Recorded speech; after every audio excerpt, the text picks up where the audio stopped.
Voilà, nous prenons nos Bibles dans l'évangile de Jean. Évangile de Jean. Évangile de Jean, le chapitre 1. On lit le verset 29 jusqu'au verset 34. Évangile de Jean, le chapitre 1, le verset 29 à 34. Alors, le lendemain, il vit Jésus venant à lui. Il s'agit de Jean-Baptiste. Et il dit, voici l'agneau de Dieu qui ôte le péché du monde.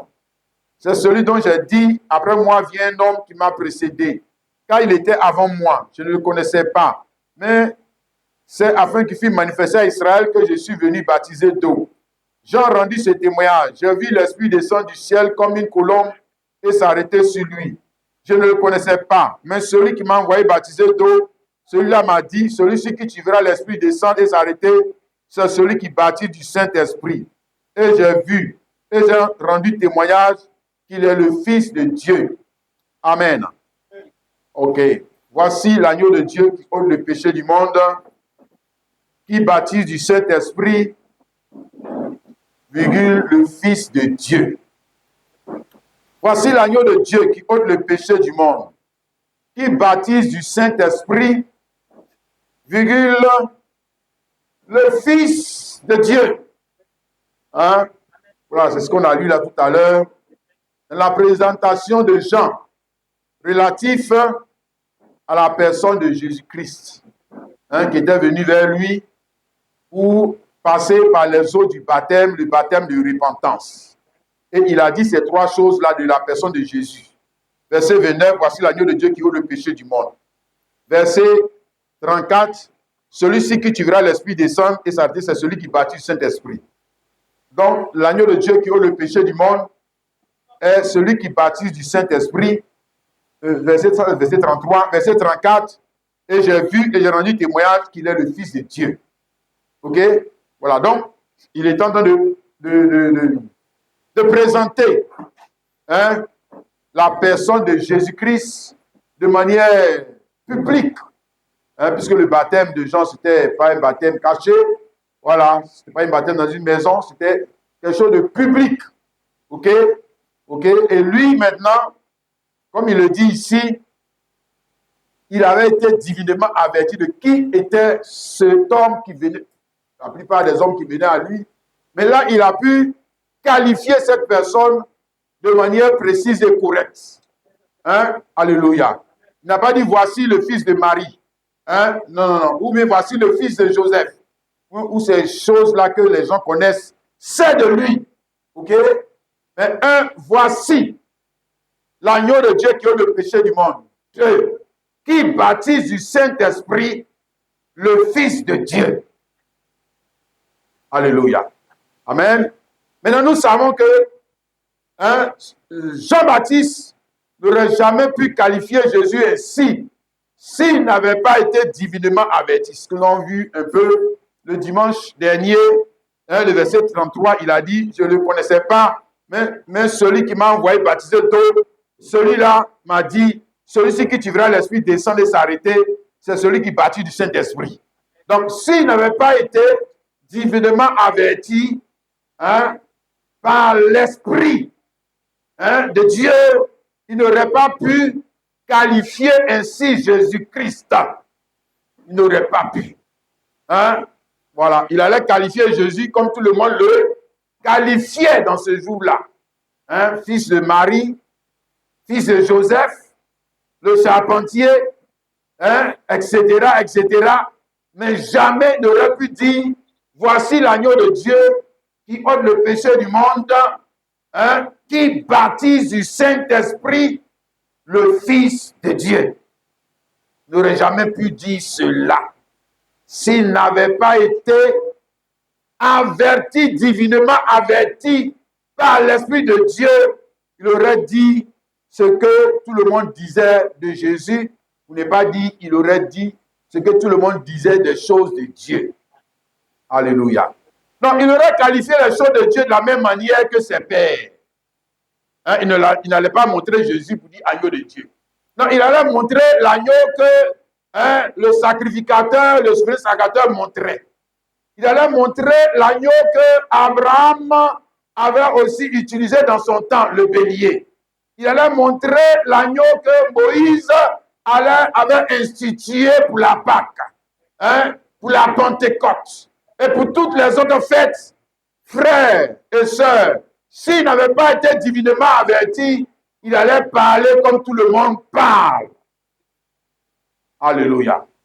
C'est là que tu vois, frères et sœurs, un homme divinement averti et un homme qui n'est pas divinement averti. Je dis que cet homme qui est divinement averti, il ne peut pas appeler les choses comme tout le monde les appelle. Il ne peut pas qualifier les choses comme tout le monde les qualifie. Il ne peut pas appeler serviteur de Dieu ce que tout le monde appelle serviteur de Dieu. Il ne peut pas appeler prophète ce que tout le monde appelle prophète. Il ne peut pas appeler église ce que tout le monde appelle église. Il ne peut pas parler comme tout le monde parle. Quand tu vois un homme qui dit qu'il est un serviteur de Dieu, prophète, dans son jour, pasteur, hein, et il parle comme tout le monde parle, ça veut dire, lui là, Dieu ne lui a jamais parlé. Jamais. Et qu'il tient sa connaissance de Dieu des hommes, de la tradition humaine. C'est ce que Jean-Baptiste aurait fait. Tu comprends? Mon frère, si Dieu ne l'avait pas averti, il allait qualifier les choses de Dieu selon la tradition humaine. Ok? S'il était sorti de l'école théologique des pharisiens, il allait qualifier les choses de Dieu comme les pharisiens.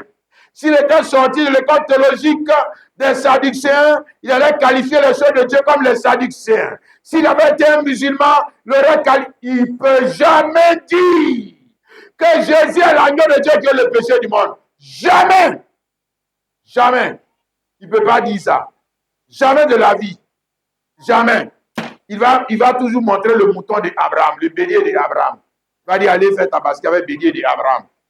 Mais il va dire quoi?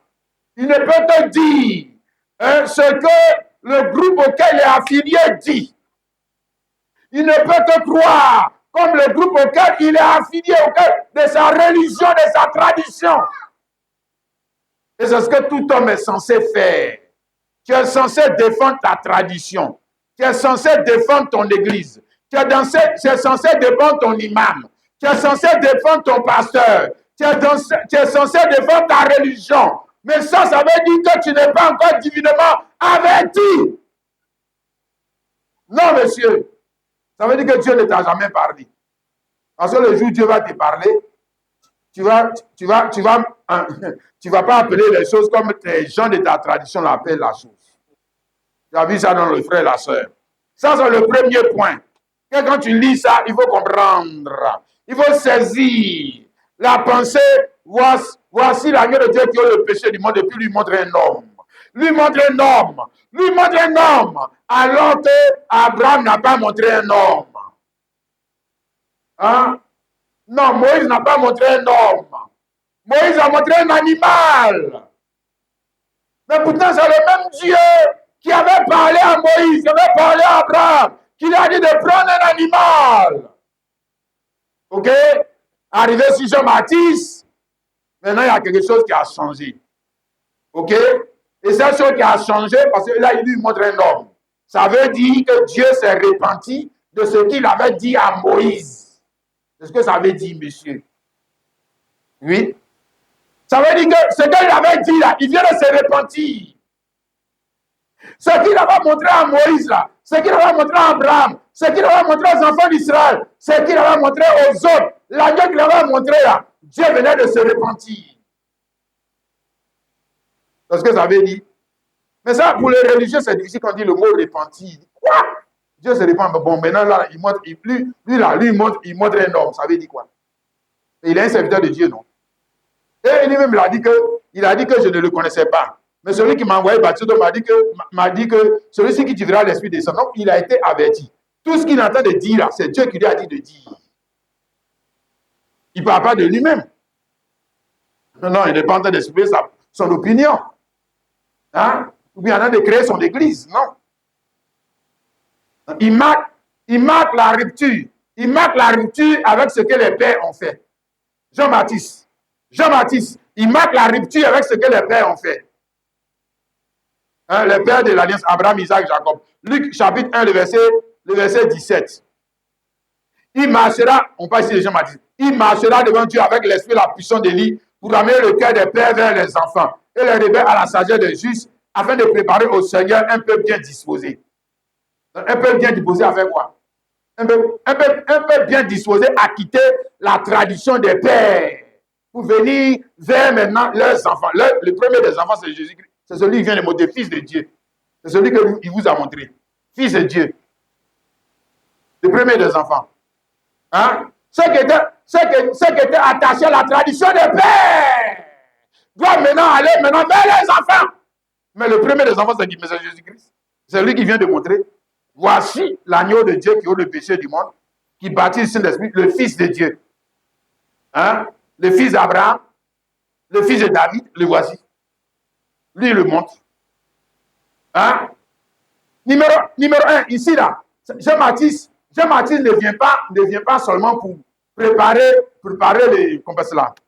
les hommes à changer les directions. Mais Jean-Baptiste, d'ailleurs, c'est lui qui a baptisé Jésus, non? C'est lui qui a baptisé Jésus, non? Mais Jésus, comme je l'ai dit la fois dernière, mais Jésus, lui, on l'a baptisé baptême de repentance. Lui, il se repentait de quoi?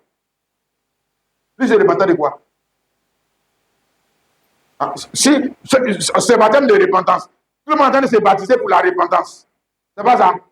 Jésus, lui, n'a pas de péché, mais lui, non, lui, se répand de quoi? Ah, bon, c'est ça. Ça veut dire qu'il se répand. D'ailleurs, le nom a changé. Il ne s'appelle plus l'Éternel Dieu. Il s'appelle Jésus-Christ. OK? Puisqu'il s'appelle Jésus-Christ.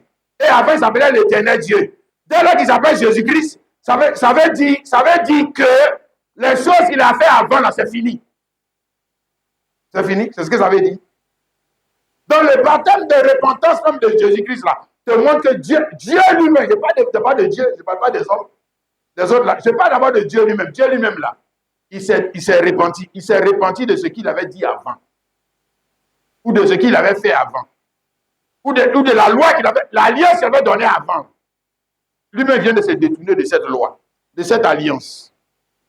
Et il se prépare, ici on dit préparer le chemin, mais Dieu même se préparait, Dieu lui-même se préparait à rentrer dans une nouvelle alliance. Je parle de Dieu d'abord. Et ça s'est fait, c'était quelque chose de tellement glorieux. C'est quelque chose de tellement glorieux que ça devait se faire de façon publique. Devant tout le monde. Ouais, la cérémonie a eu lieu devant tout le monde. Le baptême de Jésus a eu lieu devant tout le monde. C'est devant tout le monde.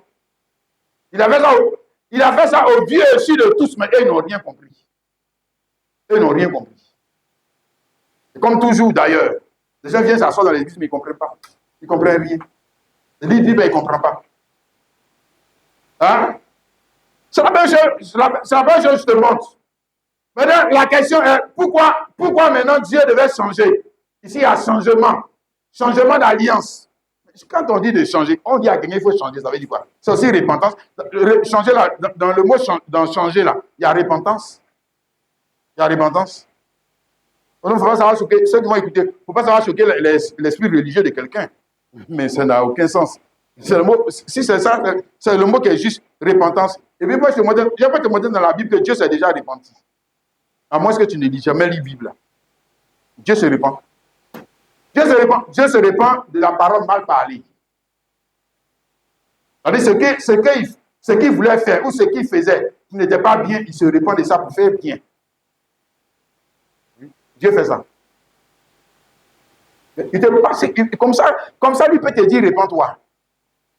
Oui. C'est que moi Dieu, c'est que moi-même Dieu, je me suis repenti là. Toi, tu dis que tu veux me suivre, non? Voilà. Donc, c'est lui, ça commence toujours par lui. C'est lui le modèle parfait. C'est lui l'exemple parfait. Mon frère, ma soeur. Maintenant, la raison pour laquelle Dieu se répand de l'ancienne alliance, ce qu'on appelle ancienne alliance. Ancienne, ça veut dire que l'alliance, il y avait une première nouvelle alliance, ça veut dire qu'il y a une première alliance, hein, dont Dieu il s'est détourné de cette alliance. Il s'est repenti. Hein? Il a laissé tomber cette alliance. Et pourquoi il laisse tomber cette alliance? Parce que cette alliance-là, dans cette alliance, il n'y a pas le pardon des péchés. Autrement, pourquoi Jean-Baptiste lui montre que voici l'agneau de Dieu? qui ôte le péché du monde. Si ce serait absurde, si l'agneau de Moïse, si l'agneau, le bélier d'Abraham avait ôté le péché du monde, pourquoi envoyer un autre agneau encore pour ôter le péché du monde? Ça n'a aucun sens. Ça n'a aucun sens. Pour ça, il faut être un Dieu fou, même pour faire ça. Il faut être fou pour faire ça. Hein? Voilà. Hébreux 10, le verset 1 à 4. Il dit, en effet, la loi qui possède une ombre des biens à venir, et non les actes de représentation des choses. Donc, la loi est une ombre des biens. Une ombre des biens à venir. Une ombre de la personne que nous sommes en train de parler là. Donc, l'agneau qui était là-bas, là, le bélier qui était là-bas, était une ombre de celui que lui il a montré. Hein? Ombre, c'est image imparfaite. Toi-même, ton ombre là, quand on regarde ton ombre là, est-ce qu'on peut te reconnaître? Mais ça montre qu'il y a une réalité qui est toi. Ça montre qu'il y a une réalité qui est toi. Hein? Voilà. Elle n'est pas les actes de besoin des choses, ne peut jamais, par les mêmes sacrifices qu'on offre perpétuellement chaque année, amener les assistants à la perfection. Donc, ils vont faire sacrifice de moutons là jusqu'à tuer tous les moutons d'Abidjan. Jamais ils vont aller au ciel avec ça. Jamais. Pourquoi? Parce que c'est imparfait. C'est imparfait. Il n'y a pas pardon des péchés dedans.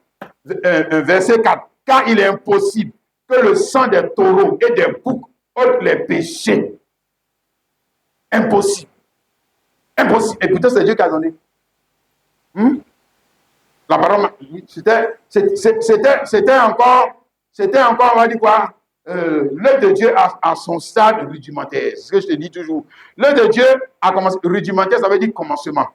Quelque chose qu'on commence. Quand on commence une chose, elle est toujours imparfaite. Tout ce qui est parfait ne commence pas parfait. Tout ce qui est parfait commence de manière rudimentaire. Ça, c'est la règle dans tout.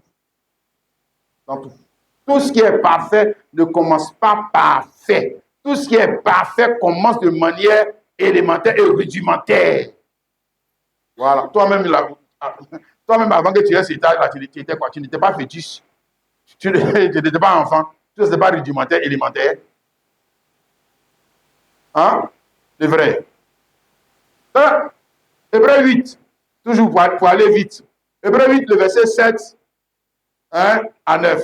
En effet, si la première alliance avait été sans défaut, il n'aurait pas été question de la remplacer par une seconde. Voilà. Maintenant, on rentre dans le mystère. Parce que le mystère de Dieu, là, de Bible, c'est avec Christ et puis l'Église. C'est moi qui te dis ça. Regarde, si tu veux regarder les Abraham, là, tu vas te perdre. Tu veux regarder les Moïse, là, tu vas te perdre. Il n'y a pas la vérité là-bas. Il n'y a pas la vérité là-bas. Les choses de Dieu étaient encore les stades rudimentaires, élémentaires. C'est un ombre ou image négative. C'est comme par exemple une photo. Avant d'arriver à l'image, ce qu'on appelle le positif. Et puis on voit bien la personne qui a le négatif. C'est toujours toi. C'est toujours toi, mais le négatif, là, si tu regardes, c'est difficile de reconnaître la personne. Mais c'est toujours toi. C'est une image, c'est une ombre. Car c'est avec les sonnets blâme que le Seigneur dit à Israël, voici les jours viennent. Donc voici les jours viennent. Dit le Seigneur, où je ferai avec la maison d'Israël et la maison de Juda une alliance nouvelle. Non, comme l'alliance que j'ai traitée avec leur père. Le jour où je les saisis par la main pour les faire sortir du pays d'Égypte. Car ils n'ont pas persévéré dans mon alliance, et moi aussi je ne me suis pas soucié d'eux. Donc, il parle ici, quoi, il est en train de nous montrer, le frère. Ça, c'est la continuité. Il ne peut pas venir dans Jean-Baptiste. Dit que Dieu a donné l'alliance nouvelle et puis maintenant venir dans les pôles là et puis venir contester. C'est que ce n'est pas le même esprit. C'est que ce n'est pas le même esprit. Ce n'est pas le même Dieu. Et puis il veut venir rentrer dans Muhammad. Et puis maintenant, il rentre dans Muhammad et puis il les ramène au bélier d'Abraham. C'est que c'est un diable. Lui là, c'est un diable. C'est un diable. Ce n'est pas le même esprit. Il n'a qu'à parler comment que lui, il est de la lignée de Moïse. Menteur. Tu n'es pas de la lignée de Moïse. C'est faux. Parce que comme en réaction, il y a une rupture. OK? Et puis nous sommes en train de voir pourquoi Dieu lui-même, il s'est repenti. Il devait se repentir de cette alliance parce que c'était encore la parole de Dieu à son stade rudimentaire. Galates chapitre 4, le verset 3 à 7. nous aussi, de la même manière, lorsque nous étions enfants, nous étions sous l'esclavage des rudiments du monde. Ici, il est en train de parler de la loi de laquelle Christ est venu nous racheter. Et donc, il dit qu'on parle la loi à quelqu'un qui est encore à un stade d'enfant. Oui, c'est ça. La parole de Dieu était encore au stade enfant. La parole de Dieu était encore au stade élémentaire. La parole de Dieu était encore au stade rudimentaire. Un enfant, est-ce qu'il peut bien parler la parole? Non. Donc, c'est des types pour t'expliquer. Nous aussi, de la même manière, lorsque nous étions enfants, c'est-à-dire quand nous étions encore sous la loi, il parle de lui, Paul, quand il était encore sous la loi, il dit que lui, il était encore un enfant. Hein?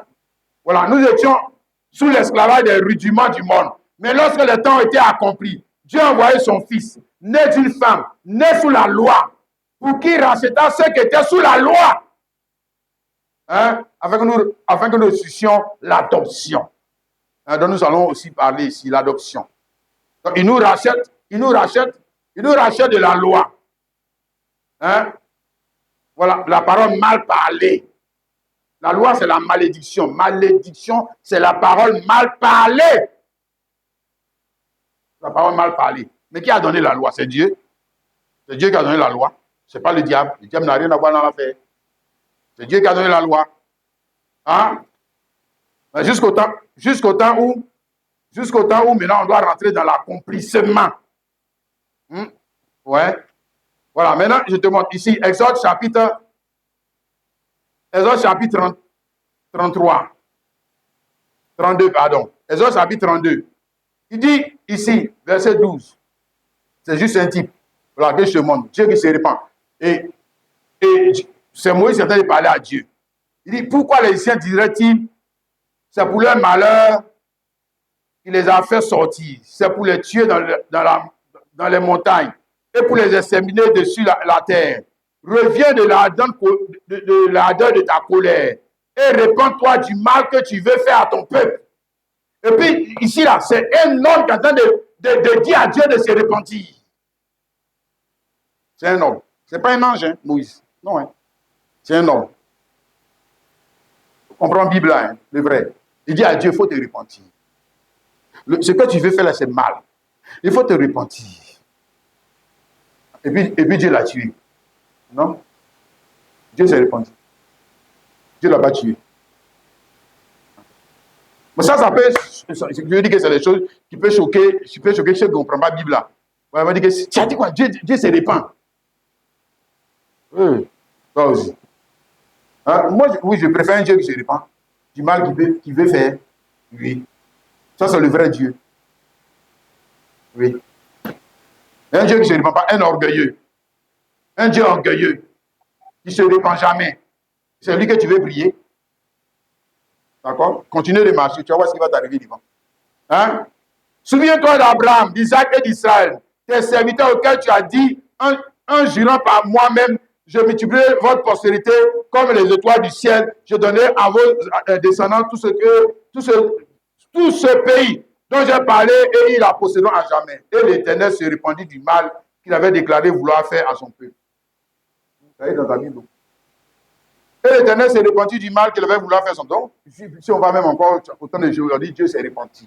Autant de Noé, oui. Oui. Hein? Bon, mais restons dans l'idée qu'on veut exprimer ce matin. Dieu ici voulait faire quelque chose de mal aux enfants d'Israël. Et Moïse a intercédé et puis Dieu s'est répandu. Voilà. Tu vois Jésus-Christ, non? Si. Tu vois Jésus-Christ? Si. Ça veut dire que dans l'affaire de Dieu, là, si tu n'es pas un avocat, tu es mort dans le film. C'est ce que ça veut dire. Tu es mort dans le film. Dans l'affaire de Dieu, là, s'il n'y avait pas, c'est là où on est en train de partir, là. L'avocat, l'agneau de Dieu, qui veut le péché du monde. L'avocat, l'intercesseur. C'est ça qu'on nous montrait déjà en type. Ça veut dire que dans notre relation, c'est vrai que Dieu nous a appelés pour venir le servir. Mais dans cette relation avec lui, là, s'il n'y a pas un avocat, il ne va pas accomplir sa parole. C'est ça qui va te tuer. Il ne va pas accomplir sa parole. Oui, parce que pour accomplir la parole, ce n'est pas facile. Si je dis pour accomplir une parole, ce n'est pas facile. Hein. faut pas venir dire que c'est facile. C'est pas facile, accomplir la parole. Bon, tu as dit à l'enfant que je vais, dans 1 mois, je vais faire ci pour toi. Dans 1 mois, l'enfant peut mal se conduire. Hein? Dans 1 mois, l'enfant peut faire quelque chose qui ne te plaît pas. Tu vas faire quoi maintenant? Tu vas continuer de faire. Tu vas faire. De quoi tu vas revenir sur ta parole? Oh. Tu vas revenir sur ta parole? C'est-à-dire, moi, je voulais faire ça pour toi, mais comme tu as fait ça, je ne fais plus. Voilà. Si Dieu dit qu'il va te bénir, si Dieu dit qu'il va te bénir, ma soeur, si Dieu dit qu'il va te bénir, mon frère, s'il n'y a pas avocat, Jésus-Christ, vous n'allez pas arriver devant. Il va changer sa parole. C'est moi qui dis, Dieu va se repentir. C'est à cause de Jésus. C'est à cause de Jésus. C'est à cause de Jésus. Nous, on ne parle pas de Moïse. Non, Moïse, il est trop petit. Quand lui-même, il est resté dans la terre promise. Lui-même, là, il a fini de prier. Il a arrivé devant, quand il a commis son péché, il a prié, Dieu dit jamais. Dieu dit jamais. Tu ne rentres pas dans la terre promise, c'est jamais, c'est jamais. Dieu dit jamais. Et quand on parle de Moïse, il est trop petit dans cette affaire. On parle de l'agneau de Dieu, l'intercesseur, le médiateur, l'avocat, le paraclet. Alléluia. Que Dieu lui-même a créé. C'est Dieu qui l'a créé. Hein? Voilà. Maintenant, le créant, c'est là qu'on est en train de t'expliquer. Ça veut dire que Dieu lui-même, ça veut dire qu'il changeait de gamme. Voilà. Et il doit nous introduire dans une nouvelle alliance, dans laquelle se trouve maintenant le vrai avocat. Pour qu'il nous introduise dans la nouvelle alliance dans laquelle se trouve le vrai avocat, il devait donc se repentir de l'ancienne alliance. Il devait laisser tomber l'ancienne alliance. Ok? Amen. Et pourquoi il laisse tomber l'ancienne alliance? Parce que dans l'ancienne alliance, là, il est dangereux, le frère. Le Dieu là, il est trop dangereux. Le gars qui est dans l'ancienne alliance là-bas, là, il est dangereux. Hein? Il va te tuer. Il va te tuer. Hein? Donc, il doit laisser tomber cette alliance. C'est ça aussi la repentance. Alléluia. Et quand il laisse tomber cette alliance, maintenant, il ordonne à son église. Il ordonne à son église, aux hommes et aux femmes qui veulent entrer dans cette alliance, eux aussi, de venir se repentir. C'est pour ça qu'il t'appelle aussi à te repentir, parce que lui-même s'est repenti. C'est ça. Hein, les frères? C'est ça qui s'est passé le jour de la Pentecôte. Acte chapitre 2, il a appelé l'église d'Israël à se repentir. Acte chapitre 2, le verset 38 à 39. Acte 2, le verset 38 à 39. Il dit, Pierre leur dit, repentez-vous et que chacun de vous soit baptisé au nom de Jésus pour le pardon de vos péchés et vous recevrez le don du Saint-Esprit. Donc là, le baptême au nom de Jésus, il y a pardon de péché dedans. Ce qu'il a dit, non? Péché est expié. Hein? Alléluia. Et vous recevrez le don du Saint-Esprit. Voilà. Et vous recevrez le don du Saint-Esprit. Amen. Donc, ici, il est appelé, c'est à l'église d'Israël qu'il est en train de parler. Donc, on peut dire aussi à tout homme. Ok? Repentez-vous, soyez baptisés. Au nom de Jésus, le baptême au nom de Jésus, c'est la mort. C'est la mort. La repentance est la mort. À quoi? À l'ancienne alliance. C'est ce que ça veut dire. Parce que lui-même, il a été baptisé, non? Jésus-Christ. Donc il est mort à quoi? D'ailleurs, même physiquement, il est mort à quoi? Jésus-Christ est mort à l'ancienne alliance. Il est mort à la tradition juive. C'est à ça qu'il est mort. Donc, c'est de cette repentance. Cette repentance en a mené à la mort. Hein, pour faire mourir la tradition juive. Romains chapitre 7, le verset 4. De même, mes frères, vous aussi, vous avez été par le corps de Christ mis à mort en ce qui concerne la loi. Pour que vous apparteniez à un autre. Celui qui est des morts afin que nous portions des fruits pour Dieu. Verset 6. Mais maintenant, nous avons été dégagés de la loi, étant morts à cette loi. Ok? Mais si nous sommes morts à la loi par le baptême, ou par le baptême du Saint-Esprit, Jésus-Christ, lui, il est mort à quoi? C'est que c'est la même chose. Donc la mort de Jésus-Christ, c'était la mort à la loi, à l'ancienne loi. Et sa résurrection, c'est maintenant pour commencer une nouvelle loi. C'est-à-dire une nouvelle alliance. OK? Maintenant, l'Église aussi est appelée à passer par cette même mort ou cette même repentance des choses anciennes sont passées. Toutes choses deviennent nouvelles. Dans quoi? Mais dans la nouvelle alliance. Dans la nouvelle alliance. Est-ce que tu vois ça, le frère et la sœur? Alléluia. Amen et amen. Donc, quand Jean-Baptiste a dit, voici l'agneau de Dieu qui a le péché du monde, on récapitule, ça veut dire que, Dieu lui-même venait de se repentir de la loi qu'il avait donnée au Père de l'ancienne alliance. Dieu lui-même venait de se repentir. OK? Alléluia. C'est ça? Deux, l'Église, tout homme, toute femme est appelé aussi à se repentir. À se repentir. Tout homme qui veut rentrer dans cette nouvelle alliance, il doit aussi passer par la même repentance. Oui. Autrement, il peut venir à l'église. Voilà. Ça, il peut venir à l'église, s'asseoir là. Mais il n'est pas dans l'alliance. Il n'est pas dedans. On ne parle pas de lui. À se repentir. À te baptiser dans le nom de Jésus-Christ pour recevoir le Saint-Esprit. C'est-à-dire, le Saint-Esprit, c'est la nouvelle loi. Il rentre dans une nouvelle alliance avec Dieu. Quelqu'un comprend? Tu dis Alléluia. Amen.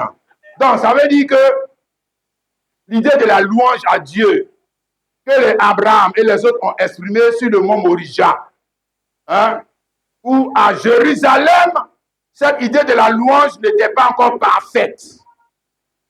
Cette idée de l'adoration, c'est-à-dire que la manière d'adorer, la manière dont Abraham est allé sur le mont Moria pour adorer avec son fils, cette manière d'adorer n'était pas parfaite. N'était pas parfaite. Regarde ça ici. Genèse chapitre 22. Parce que Abraham est le commencement de l'adoration sur le mont Moria. Le mont Moria, plus tard, qui est devenu quoi? Le mont Sion, et le mont Sion qui est devenu plus tard le temple de Dieu. Abraham est le commencement. Vous avez dit qu'il est le Père. Il est le Père, ça veut dire commencement. Celui avec qui Dieu a commencé. Cette façon d'adorer. Voilà. Et puis ses enfants aussi, chaque année, ils viennent à Jérusalem pour faire Pâques, Pentecôte, faire des tabernacles. Je lis ça pour toi. Genèse 22, verset 5. Abraham dit à ses serviteurs, restez ici avec l'âne. Moi et le jeune homme, nous irons jusque-là pour adorer. OK? Donc, la raison pour laquelle Dieu lui a dit d'aller au mont Moria, c'était pour aller adorer. Selon l'idée que Dieu a de l'adoration. Ce n'est pas son idée. Donc, il s'en va exprimer la parole de Dieu. Mais la parole de Dieu qui s'en va exprimer, il va l'exprimer sous sa forme rudimentaire. Oui. C'est ça? Et la suite. Verset 6. Abraham prit le bois pour l'holocauste. Il chargea sur son fils Isaac. Il porta dans sa main le feu et le couteau. Et ils marchèrent tous deux ensemble. Alors Isaac, parlant à Abraham, son père dit, mon père. Il répondit, mais voici mon fils. Isaac reprit, voici le feu et le bois. Mais où est l'agneau pour l'holocauste?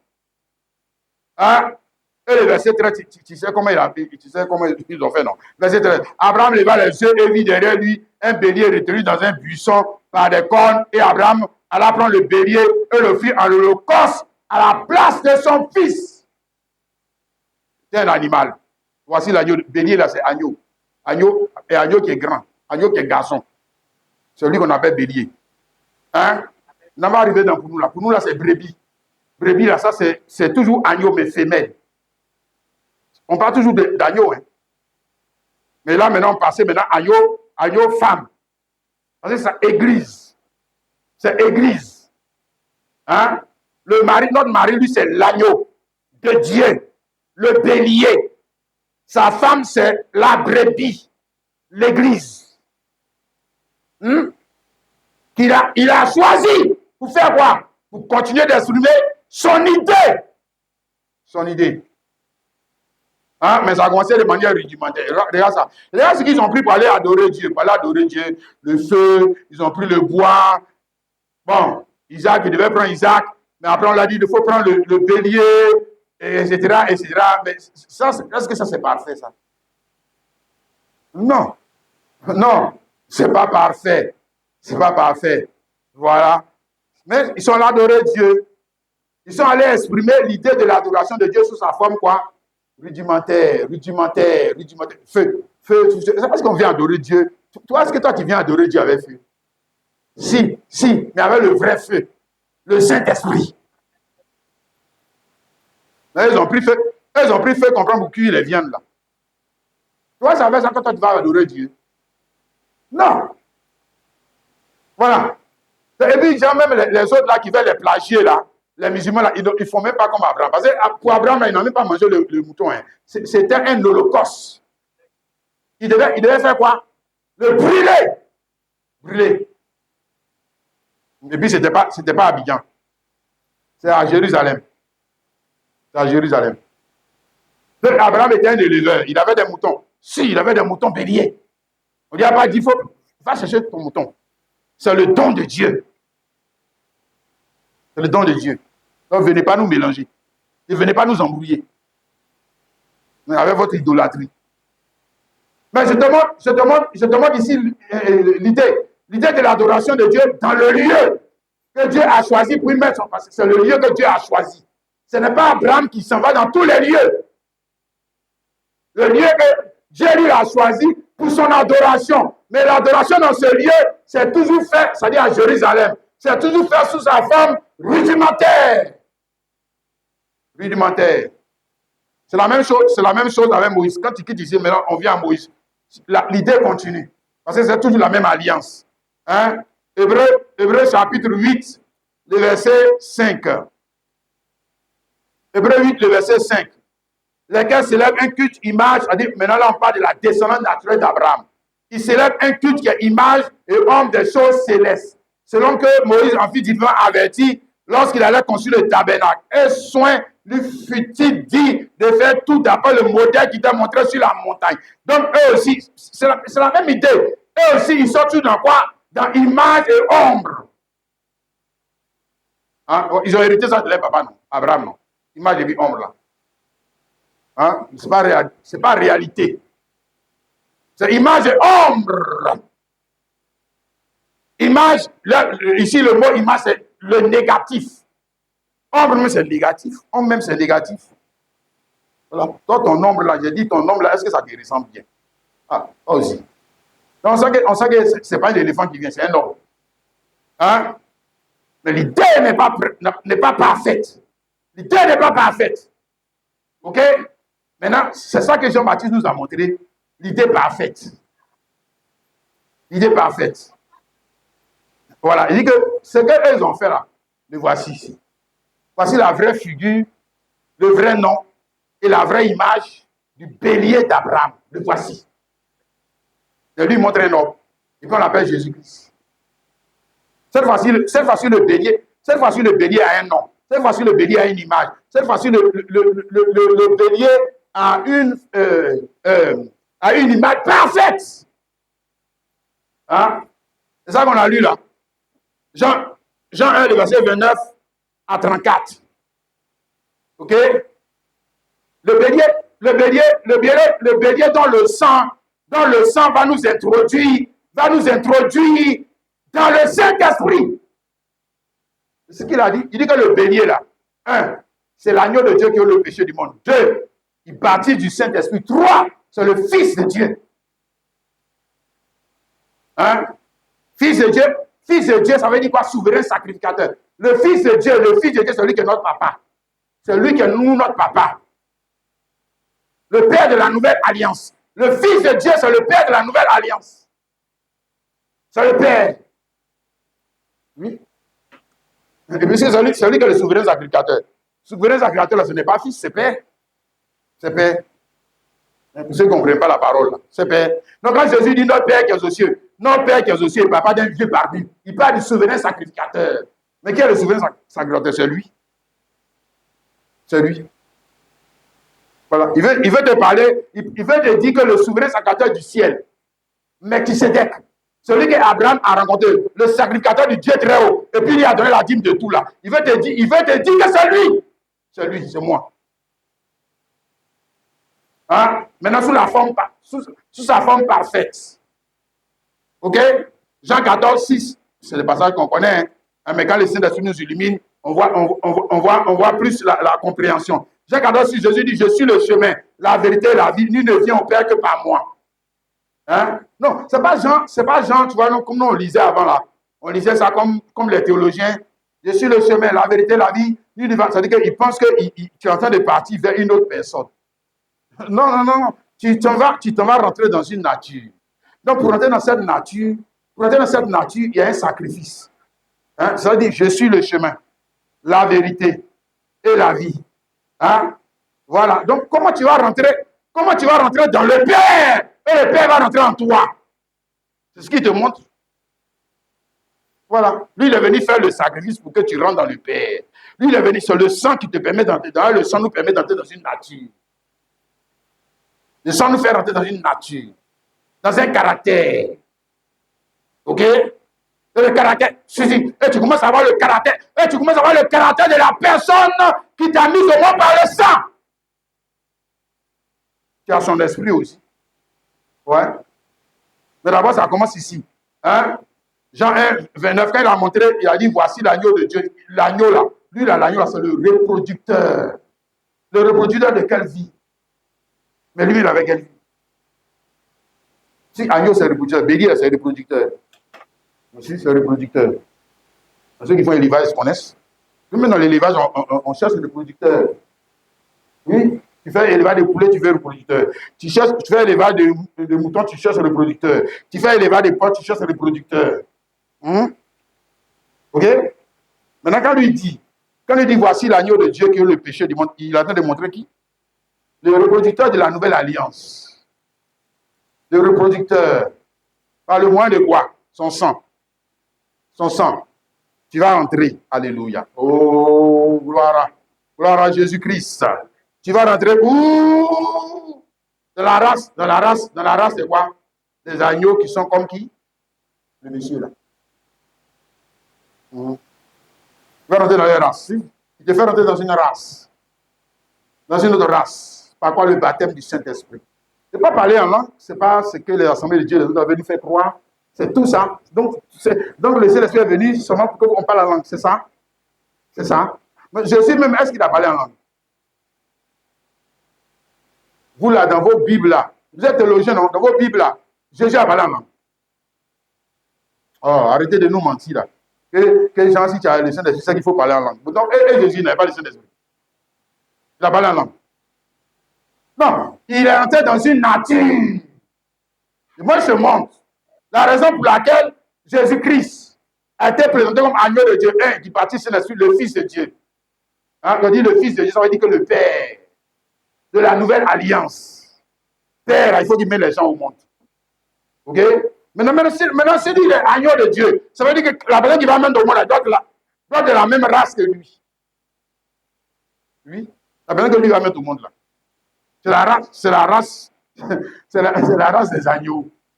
Mais nous, c'est agneau femelle. Parce que nous on est église. Non, on n'est pas bélier. Non. C'est pas bélier. Hein. Le bélier, c'est lui. L'agneau mâle, le reproducteur. Hein? Nous, on est la femelle. Un brebis. Jean 10. Je lis ça. Frère, ça va dans la Bible. Oui. Jean 10, le verset 3. Le portier lui ouvre. Et les brebis. Et les brebis entendent sa voix. Il les appelle par leur nom. Par leur nom, les brebis qui lui appartiennent. Il les conduit dehors. Lorsqu'il fait sortir tous ses propres brebis, il marche devant elles et les brebis le suivent. Parce qu'elles connaissent sa voix. Elles ne suivront pas d'étrangers. Elles fuiront loin de lui, ça c'est clair. Parce qu'elles ne connaissent pas la voix des étrangers. Jésus leur dit ces paraboles, mais ne comprit pas de quoi il est parlé. Moi, nous, tout le monde ne comprenait même pas ce que ça voulait dire. Oh, maintenant, on comprend. Oui, on a compris. C'est le bélier qui va produire des brebis. C'est lui qui produit les brebis. Hein? Ces femmes, ces chrétiens. Hein? Alléluia! Ces adorateurs! Parce qu'un bélier, une brebis, c'est un adorateur. C'est lui qui va contribuer à faire le sacrifice pour adorer Dieu. On l'a qualifié. On l'a qualifié pour venir l'adorer. Mais ici, si c'est un bouc, il ne peut pas adorer. Hein? Voilà, si c'est une pentade, un cocotier, c'est ce genre de choses-là. Non. Il n'a pas dit mes éléphants. Hein? Mes cocotiers, mes porcs, mes brebis. Mais pourquoi? Parce que lui-même, il est quoi? Le bélier. Il a le péché du monde. 2. Il baptise du Saint-Esprit. 3. Il est quoi? Le père de cette église. Le père.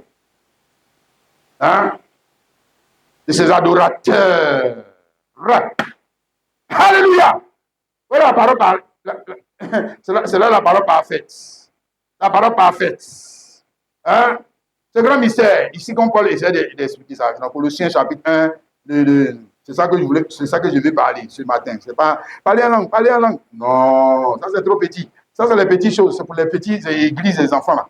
Voilà. Ils vont rouler. Dire on a allé faire Pentecôte. Non, ça c'est pour les enfants. On n'est pas dans les enfantillages. Hein? Mais on va te montrer la raison pour laquelle cet agneau, c'est lui qui bâtit cet esprit. Et puis maintenant, à la fin, c'est le Fils de Dieu. On te montre. On va te montrer le grand mystère. Hein? Colossiens 1, le verset 26 à 26. Le mystère caché de tout le temps et dans tous les âges, mais révélé maintenant, à qui Dieu a voulu faire connaître la glorieuse richesse de ce mystère parmi les païens, à savoir Christ en vous, l'espérance de la gloire. Hey. Christ en vous, c'est-à-dire, on parle ici de reproduction de l'image de Christ dans un autre homme. Et ça, on appelle engendrer. Engendrer, c'est le fait que tu reproduis ton image chez quelqu'un d'autre. Voilà. C'est une reproduction. De la même image, du même personnage. OK? Qui est censé faire les mêmes actes que l'autre qui l'a reproduit. Qui est censé faire les mêmes actes. Et parce qu'ils sont maintenant de la même race. D'adorateurs, de serviteurs. Hein? La même race, quoi, de brebis ou d'agneaux. C'est la même chose. C'est parfait. Là où l'idée est parfaite. Et regarde le jour de la Pentecôte, même Acte chapitre 2, le verset 1 à 4. Je te montre. Chapitre 2, le verset 1 à 4. Le jour de la Pentecôte, ils étaient tous ensemble dans le même lieu. Tout à coup, vient du ciel un bruit comme celui d'un vent impétueux. Ils ont mis toute la maison. Les langues semblables à des langues de feu. Les apparus, séparés les unes des autres. Ils se posaient sur chacun d'eux. Ils furent tous remplis du Saint-Esprit et se mit à parler en d'autres langues selon que l'Esprit leur donnait de s'exprimer. Qu'est-ce qui s'est passé ce jour-là? C'est reproduction, s'il te plaît. Du personnage, du personnage dans d'autres corps. Dans d'autres corps. Alléluia. Alors que ici on est sur le mont Moricha. Hein. Ici, là, acte 2, là. On est à Jérusalem, sur le mont Moricha. C'est pas là-bas qu'Abraham est parti, il a pris feu. Il a pris feu pour mettre dans le bélier, là. Voilà. Maintenant, on te montre l'idée. Ce que Abraham a fait, là, on te montre ça de manière précise et correcte. On te montre ça maintenant. C'est le même lieu. Mais ici, là, le feu l'a quitté où? Et puis, c'est venu ici qui? Les brebis. Les brebis. Les brebis que Dieu a élevées au rang d'adorateur. Ouais. C'est ça? Je n'ai pas d'accord avec ça. Ici, il y avait deux groupes. Hein? Voilà, les gens qui étaient venus faire le sacrifice d'Abraham avec les moutons. Là. Vous les voyez, donc. Voilà, c'est le groupe là. Si, ils sont tous dans la tradition humaine. Ils n'ont pas réussi à décoder le mystère. ils iront à l'enfer. Ce pas des enfants d'Abraham. Jamais. Hein? Oui. Mais ce jour-là, Dieu est venu pour agréer. Ce jour-là, Dieu est venu pour agréer le sacrifice. Et quand il est venu pour agréer le sacrifice, ils ont pris vrai feu. Si le jour de la Pentecôte, ils font aussi holocauste. Ils ont pris vrai feu pour mettre dans le poêle là. Regardez-les. Oh. Et puis, nous, les voyous là, c'est des gens d'église comme ça, on veut. C'est des gens d'église comme ça, on veut. Les gens vont se balader. Aujourd'hui, là, ils vont aller se balader dans les églises. Ils vont dire qu'on allait faire Pentecôte. Quelle Pentecôte vous êtes allé faire? C'est pour les apôtres de Jésus là, ou bien c'est pour les juifs là, vous êtes allé faire? Vous allez faire quelle Pentecôte? C'est laquelle? Toi aussi, tu es dans quoi? Tu es dans pour les apôtres de Jésus là, ou bien tu es dans pour les juifs là. C'est pour les juifs là, on fait ça chaque année.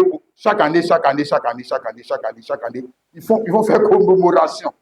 Sinon, pour Jésus là, on t'a dit que les disciples sont revenus là encore l'année prochaine pour faire ça là. Ils sont revenus l'année prochaine encore pour faire ça. Et pourquoi? Aïe. Oh. Dans l'église d'amusement. Hein? Dans l'église d'amusement. L'église d'amusement. Regarde, ici il y a sacrifice. Et le sacrifice, il y avait l'agneau naturel, et ils ont pris l'agneau naturel, ils ont mis feu dedans. Feu naturel comme pour Abraham. Ils disent qu'ils sont enfants d'Abraham, mais ils font comme Abraham. Continuez de faire comme Abraham. Vous irez à l'enfer, ça va vous étonner. Continuez. Hein? Maintenant, les apôtres de Jésus-Christ, ok? Et c'était les brebis. Ok? Et ils sont venus pour sacrifier leur vie comme Jésus-Christ. Regarde, maintenant Dieu a agréé qui?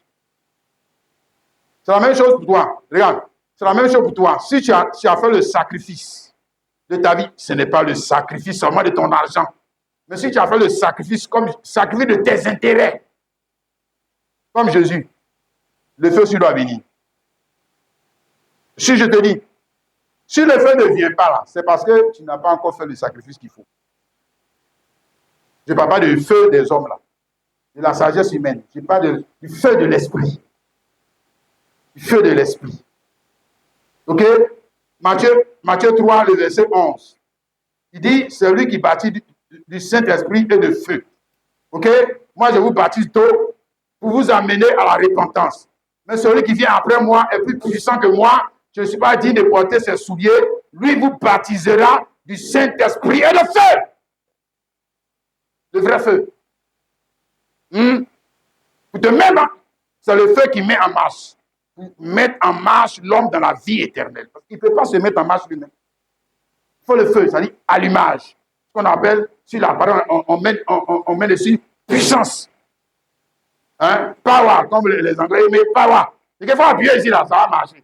Appuyer ici, ça va marcher. Ouais. Tu appuies là, ça va marcher.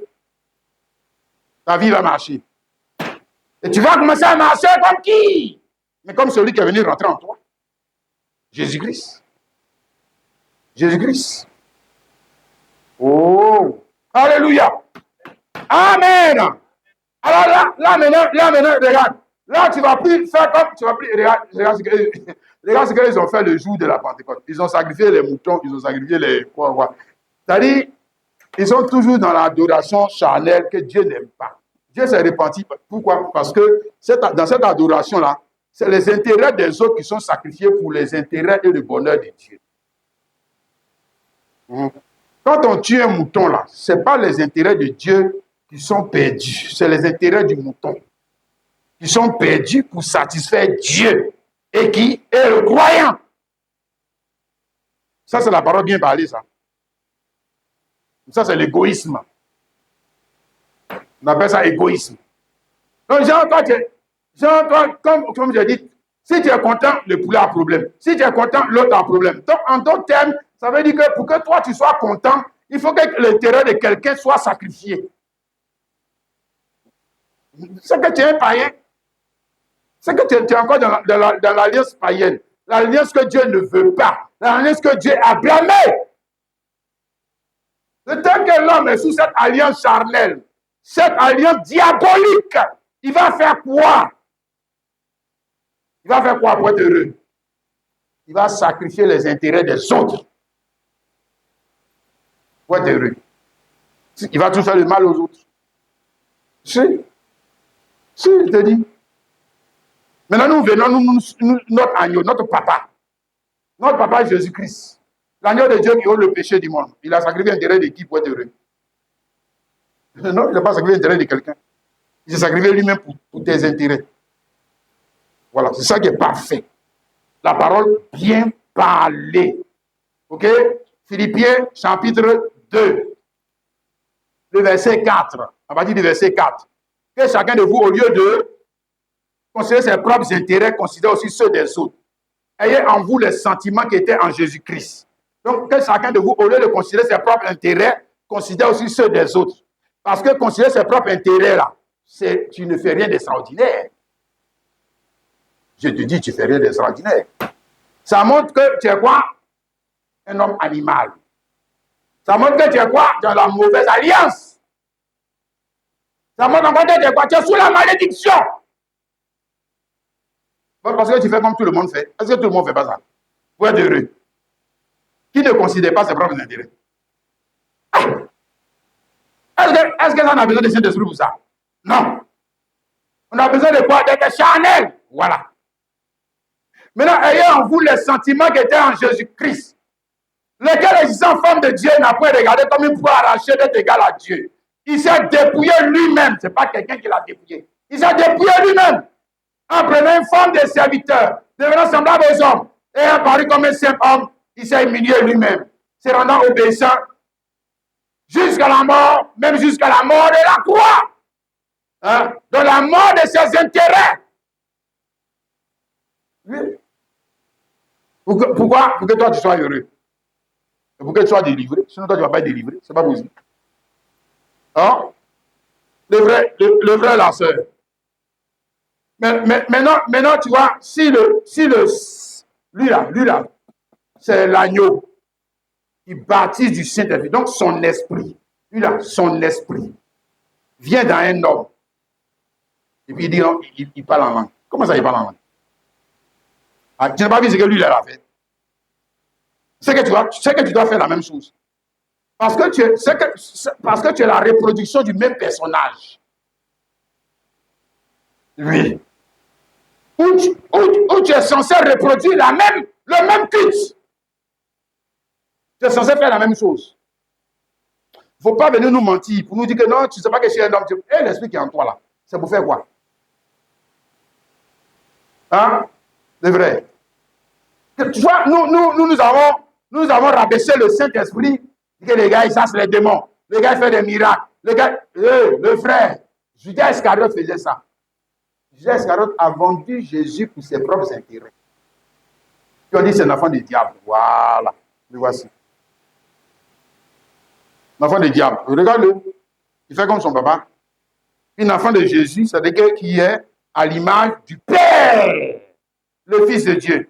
Romains 8, le verset 12 à 14. Ainsi donc, frères, ne sont point redevables à la chair. Vous vivez selon la chair. Si vous vivez selon la chair, vous mourrez. Mais si par l'esprit, vous faites mourir les actions du corps, vous vivrez. Car tous ceux qui sont conduits par l'esprit de Dieu sont fils de Dieu. Tous ceux qui sont conduits par l'esprit de Dieu, ils seront conduits avec moi. Mais enfin, à reproduire la même chose que les papas, les fils de Dieu. Et pourquoi? Parce qu'ils sont la réincarnation du ministère du Fils de Dieu. Ah, ils sont brebis, non? Ah, ils sont brebis, non? Brebis fait quoi? Si brebis accepte de mourir pour les intérêts des autres. Si, c'est ça, brebis. Dans l'adoration de Dieu, le sort est tombé sur la brebis. C'est toi qui vas mourir. On a vu dans l'adoration de Dieu, quand ils sont montés sur le mont Morisha, le sort est tombé sur le bélier. D'abord, si Isaac, combien on dit non. Laissez-lui là. Toi, mets à sa place. Hein? Maintenant, on dit que vous êtes les brebis. On a dit, voici l'agneau. Et puis tu as vu comment l'agneau a fait, non? Voilà. Maintenant, on dit, maintenant, vous êtes les brebis. C'est-à-dire agneau femelle. L'agneau femelle est censé faire comme l'agneau mâle. Si du moins l'agneau femelle est en union avec l'agneau mâle. C'est-à-dire si l'esprit de l'agneau est en lui. Hein? Dans cette brebis. Alors tu vas voir. Elle est censée faire quoi? Elle sera conduite à faire la même chose. Maintenant, si elle n'est pas conduite à faire la même chose, elle n'a qu'à parler en langue. Rouler dans l'église. Faire les rousses casse-casse. Dieu lui, ça lui fait quoi? Et puis tu ne sais pas parler la parole, comme Jésus. C'est que tu as un problème. C'est que tu as encore l'esprit des Baoulés. Tu as encore l'esprit des catholiques. Moi, je te dis ça. Tu as l'esprit des Branamis. Tu as l'esprit des Ivoiriens. Les gens là, ils n'ont pas fait de toi un chrétien. Ils ont fait de toi un Américain. Ils disaient la fois aux autres là qui étaient venus pour essayer de demander. Ils disent, vous, votre pasteur a fait de vous des Coréens. Vous n'êtes pas des chrétiens. Mais vous ne voyez pas encore. Si. Il y a d'autres là, ils viennent à l'église. Ils viennent à l'église, on fait des Américains. D'autres, on fait des Chinois. D'autres, on fait des Ivoiriens. D'autres, on fait même des musulmans.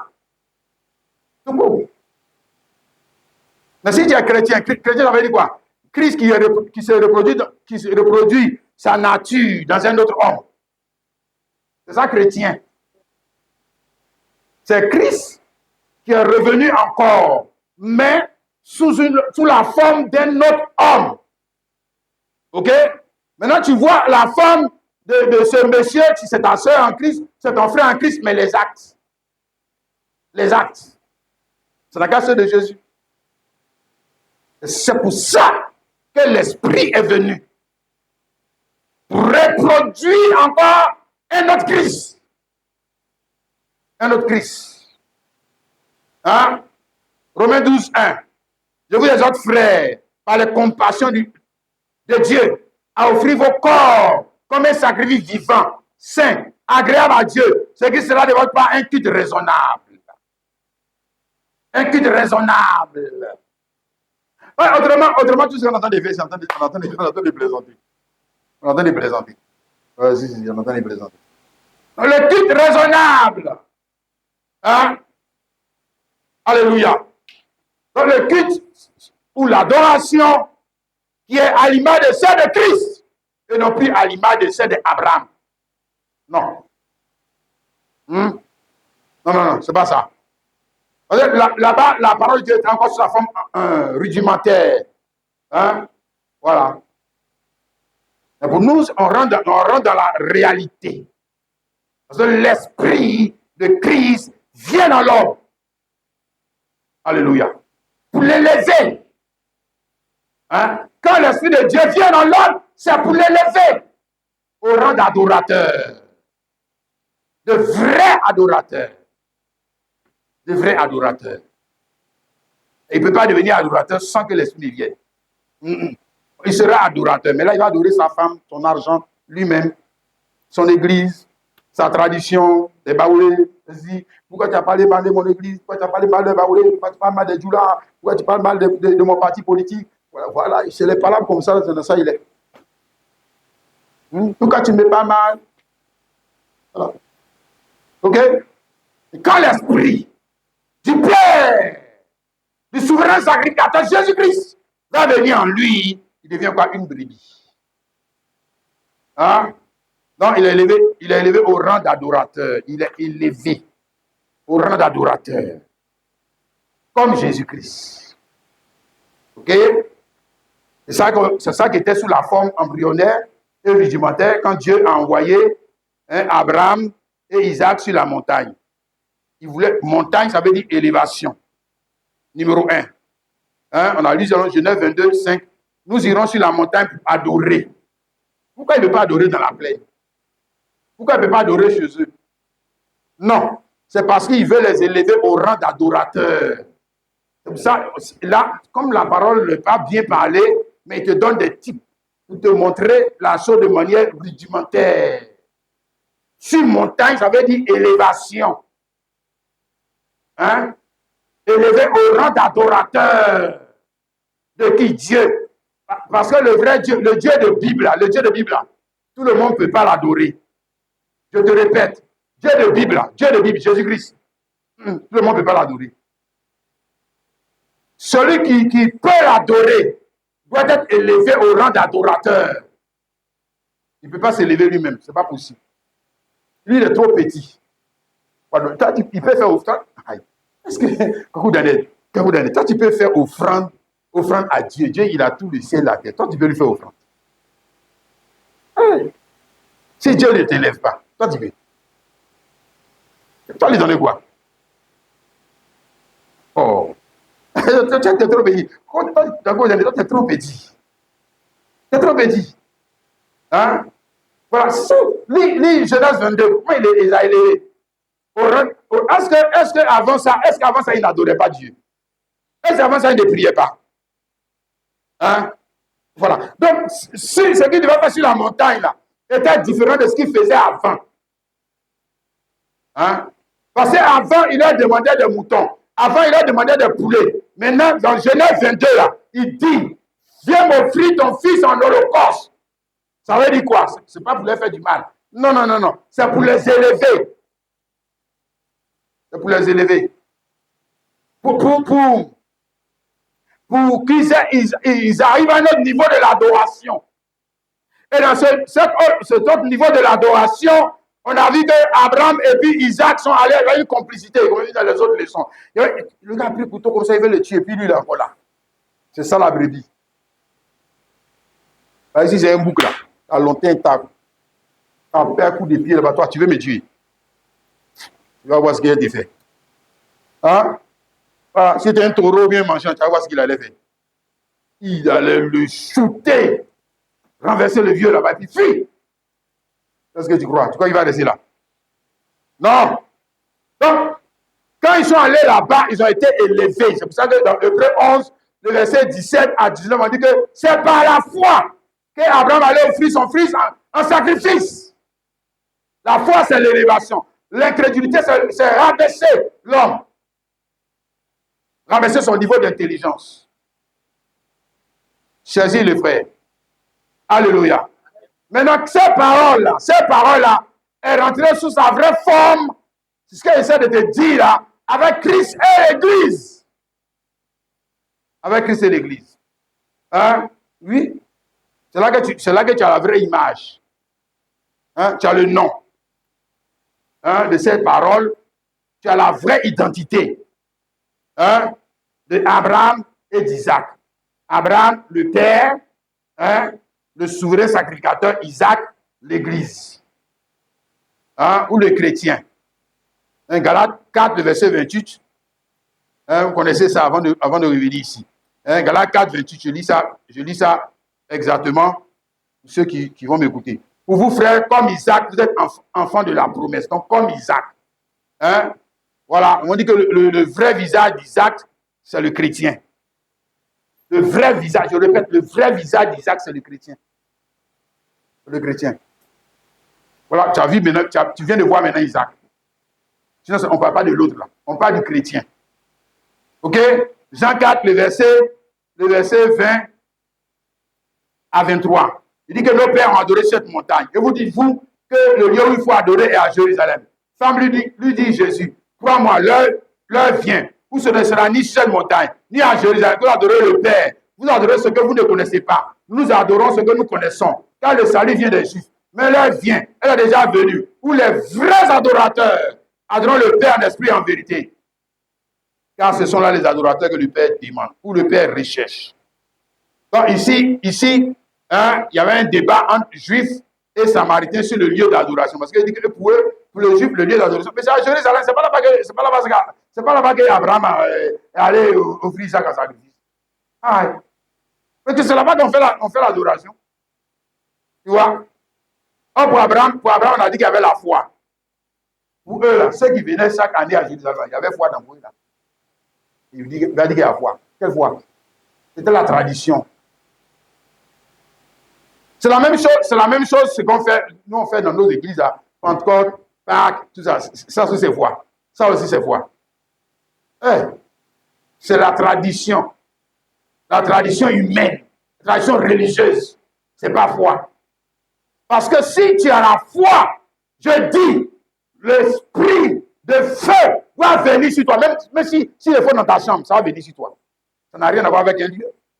Si tu as la foi, tu auras le baptême de feu, tu auras le baptême du Saint-Esprit de feu, tu l'auras.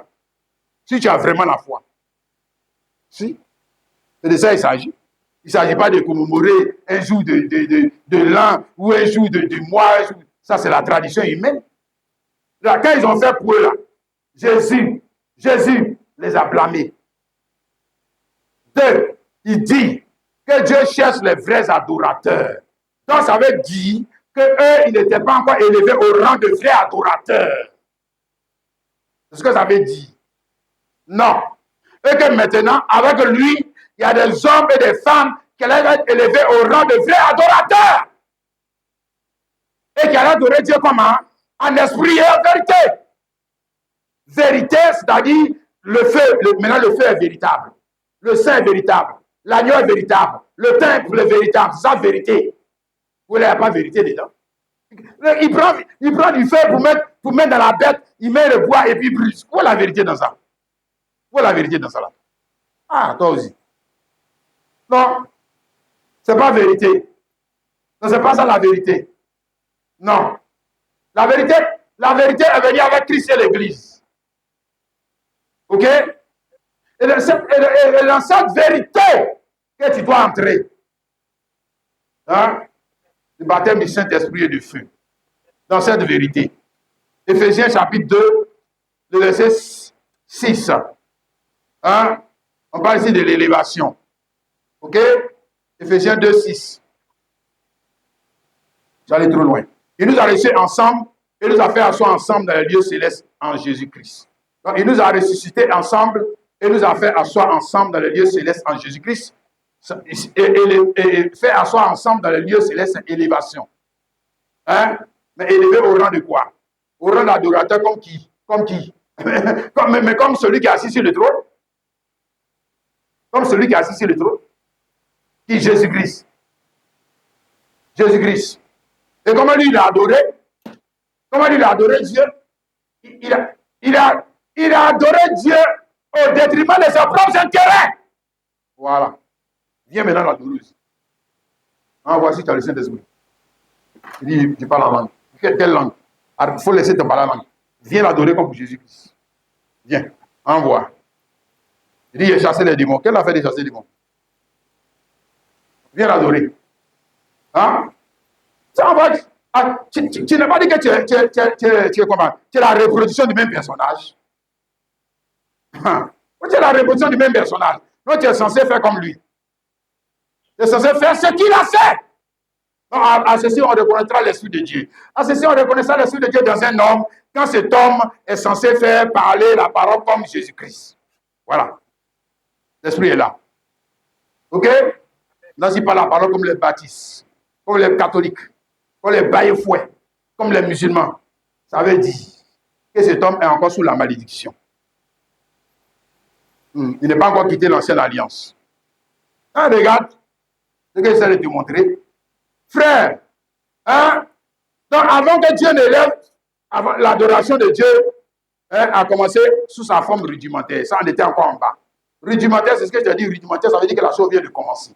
Et on ne commence pas quelque chose en haut, on commence quelque chose en bas. Hein? Ok?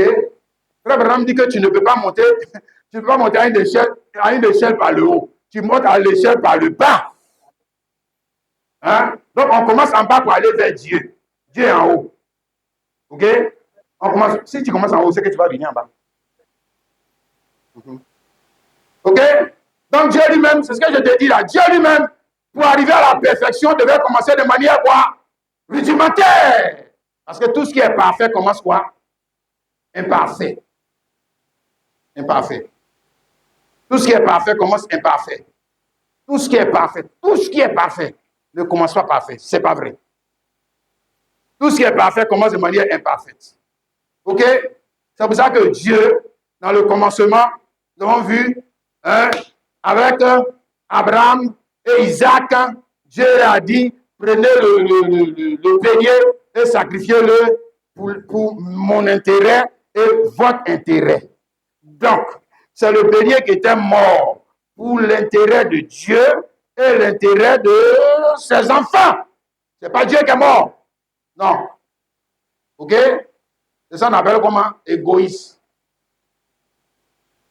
Parole mal parlée.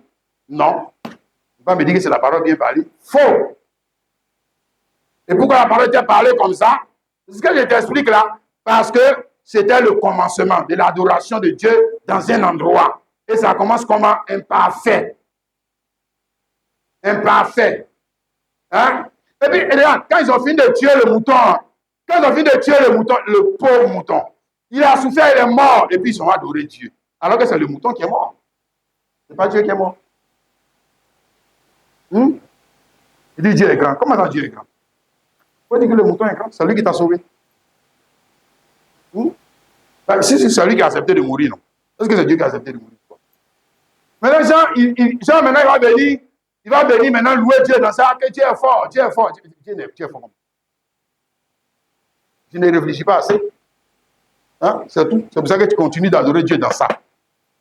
Tu ne réfléchis pas assez. Hein? Non, ça ne peut pas être parfait. Ça ne peut pas être parfait. Mais pourquoi? Parce que c'est quelqu'un d'autre qui mourrait pour les intérêts de Dieu et du croyant. C'est quelqu'un d'autre. C'est quelqu'un d'autre. Et puis c'est quelqu'un d'autre même là. Quand on adore Dieu, on ne l'associe même pas dedans. On ne met pas son nom dedans. Et toi, tu trouves que c'est juste. Alors que lui aussi, il a fait effort. Et toi, tu vas me dire que ça, c'est juste. C'est que tu ne réfléchis pas assez. Hein? Romains 3, le verset 25. Il a dit, c'est lui que Dieu a destiné, pas maintenant de Jésus-Christ. C'est lui que Dieu a destiné par son sang à être pour ceux qui croiraient victime propitiatoire. Donc la victime qui rend Dieu propice à la prière de quelqu'un. Jésus-Christ. Afin de montrer sa justice. Parce qu'il avait laissé impunis les péchés commis autrefois, auparavant, au temps de sa patience, afin, dis-je, de montrer sa justice dans le temps présent, de manière de juste, tout en justifiant celui qui a la foi en Jésus. Donc, on continue de comprendre pourquoi, moi je dis que c'est la Bible même qui le dit, c'est imparfait. Hein? Paul dit que le sacrifice que les gens faisaient avec les moutons, là, hein, c'était de l'impunité. Hein? Je vais relire ça encore bien pour toi. Comment? Afin de montrer sa justice, parce qu'il avait laissé impunis les péchés commis auparavant au temps de sa patience. Donc Dieu avait laissé impunis les péchés commis auparavant. C'est-à-dire avant Jésus-Christ, les péchés qui étaient commis étaient restés impunis. Est-ce que les gens ne faisaient pas les sacrifices pour les péchés? Ah, ça aussi. Lui-même, il a institué les sacrifices pour les péchés, non? Dans le livre de Lévitique, si tu lis le livre de Lévitique, chapitre 16, tu vas voir, on parle des béliers là-bas, on parle des boucs, des émissaires, il n'a pas institué les sacrifices pour les péchés, non? Maintenant, lui-même encore, après, il vient dire que non, ce que j'avais institué là, c'était l'impunité. C'était l'impunité. Ça veut dire que le péché n'était pas puni à sa juste valeur. C'est ça l'impunité. Le péché n'était pas encore puni. Donc, ça veut dire que les gens, il a dit, je pardonne, c'était de l'impunité. Parce que normalement, il devait dire, je ne pardonne pas. C'est ce qu'il devait dire. Donc, parole mal parlée. C'est ce que je t'explique là, non? Parole mal parlée. Parole mal parlée. Quand la parole était mal parlée dans Exode 32, on lit le verset 12, jusqu'au verset 14, qu'est-ce que Dieu a fait? Il s'est repenti. Il s'est repenti. De la parole mal parlée. Hein, pour bien parler la parole.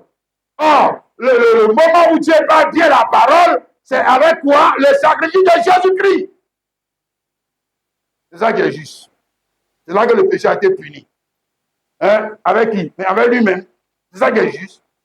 C'est pas toi qui as créé le monde. Aïe. C'est pas toi qui as créé l'âme et puis les gens sont tombés dans le péché. C'est pas toi qui as créé le diable. C'est pas toi qui as fait. Bon, maintenant pourquoi c'est sur l'animal ça tombe? Qu'est-ce que lui il a à voir dans cette affaire? Pourquoi? Et toi tu trouves que c'est juste? Non? Ce qui est juste, c'est que la peine du péché de tes enfants doit tomber sur toi. C'est ça qui est juste. C'est ça qui est correct.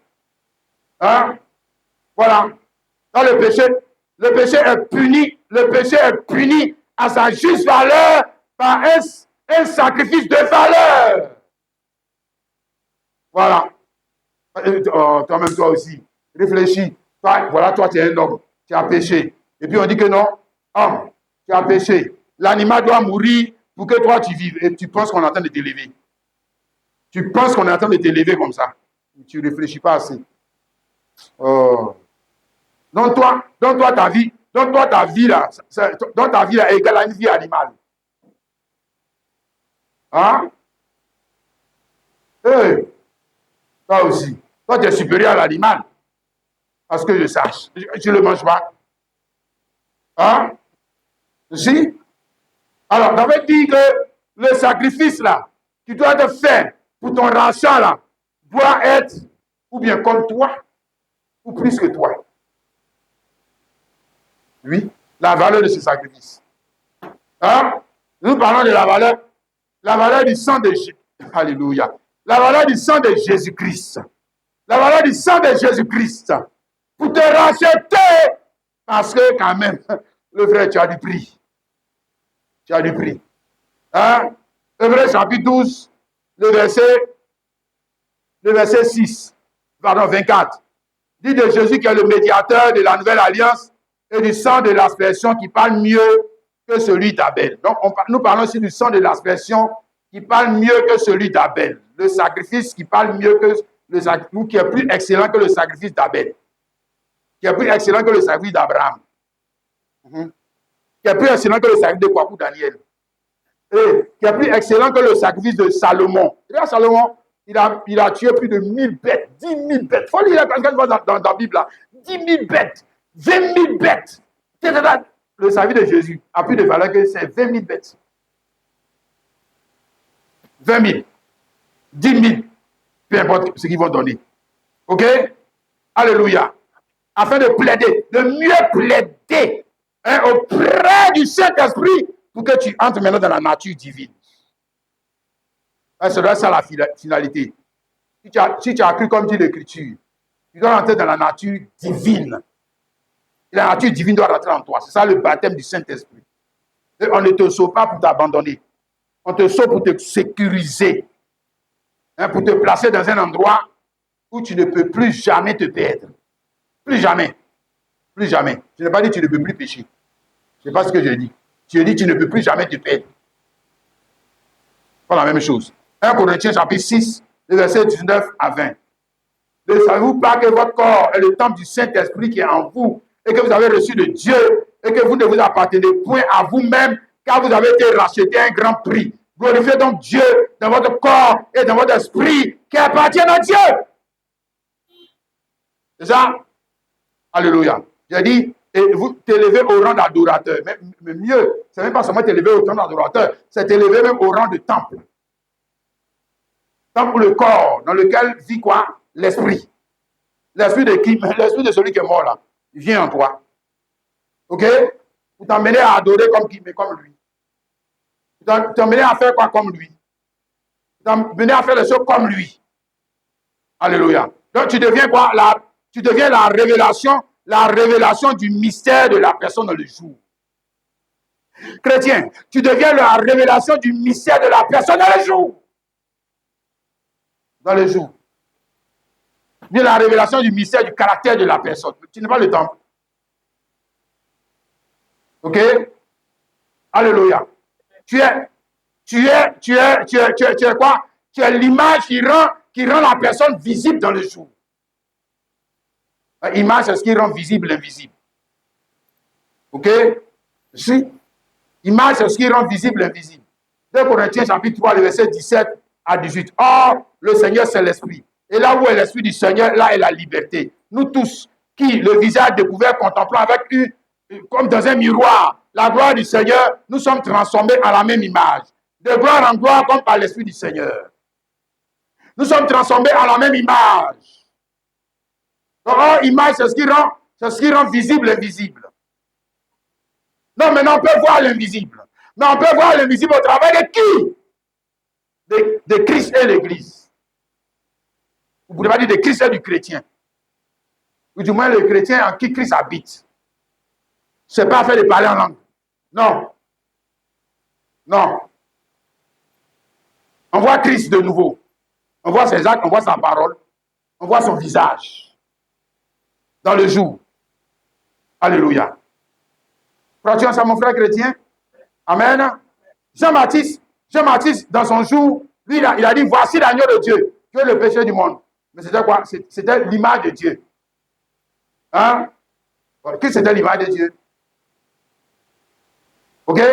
Celui qui rend visible l'invisible. Amen. Maintenant, quand il va mourir à la croix, c'est pour te donner le sang. Le sang qui te permet de rentrer dans ce mystère, toi. Tu rentres aussi dans ce mystère, grâce au sang. Grâce au sang. Hein? Pour rendre visible l'invisible. C'est ça? Hein? Éphésiens, chapitre 4, le verset 10 à 11. Celui qui est descendu, c'est le même qui est monté au-dessus de tous les cieux, afin de remplir toutes choses. Il a donné les uns comme apôtres, les autres comme prophètes, les autres comme évangélistes, les autres comme pasteurs et docteurs, pour le perfectionnement des saints en vue de l'œuvre du ministère et de l'édification du corps de Christ, jusqu'à ce que nous soyons tous parvenus à l'unité de la foi, de la connaissance du Fils de Dieu, à l'état d'homme fait à la mesure de la stature parfaite de Christ. Hein? Et les frères, la sœur, il ne faut pas venir à l'église seulement. De quoi vous donner, ce n'est pas fini. Hein? Regarde, on nous dit ici que Jésus-Christ, mort ressuscité, revient dans l'église. C'est ce qu'il a de dire. Il a donné les uns comme apôtres, les autres comme prophètes. Mais apôtre, là, c'est la reproduction du personnage de qui? Si, apôtre, là, c'est la reproduction de l'image de qui? Chose qu'on appelle évangéliste, prophète, pasteur, docteur. Mais même à la fin, on te dit quoi? Jusqu'à ce que nous soyons tous parvenus à l'unité de la foi et de la connaissance du Fils de Dieu, à l'état d'homme fait, à la statue à la mesure de la statue parfaite de qui? De qui? Christ. Ça veut dire quoi? Le vrai. Aïe. Regarde. Ça veut dire que le chrétien est associé au mystère de la connaissance de Christ dans le jour. C'est ce que ça veut dire. Ou la chrétienne est associée au mystère de la connaissance de Christ dans le jour. Parce qu'il a donné aux autres apôtres. Mais apôtres comme qui? Prophètes comme qui? Évangélistes comme qui? Pasteurs, docteurs comme qui? Maintenant, on dit perfectionnement des saints. Même le saint, même là, il est saint comme qui? Maintenant, si c'est comme Christ, ça veut dire que dans le jour, pour connaître Christ, il faut identifier Christ dans cet homme. Dans cet homme. Ou dans cette femme. Je ne parle pas seulement de Branham. Je parle de toi. Je parle de toi.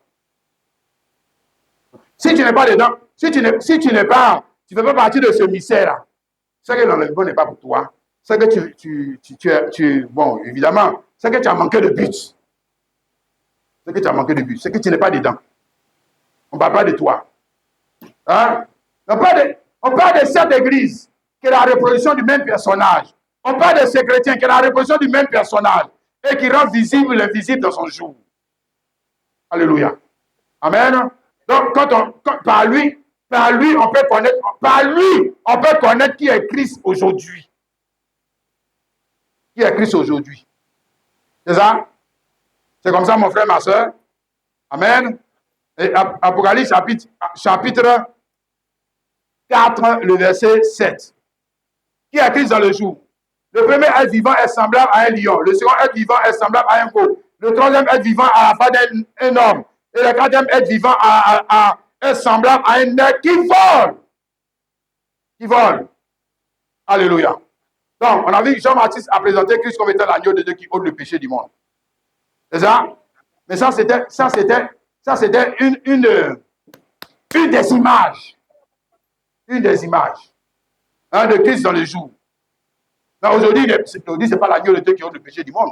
Non. Aujourd'hui, ce qu'on a lu là, pour aller court. Aujourd'hui, Christ, c'est l'aigle qui vole. C'est l'aigle qui vole. OK? C'est l'aigle qui vole. Ça, c'est le caractère. C'est le caractère de Christ dans le jour. Et si c'est le caractère de Christ dans le jour, c'est le caractère aussi du chrétien qui est en union avec Christ dans le jour. OK?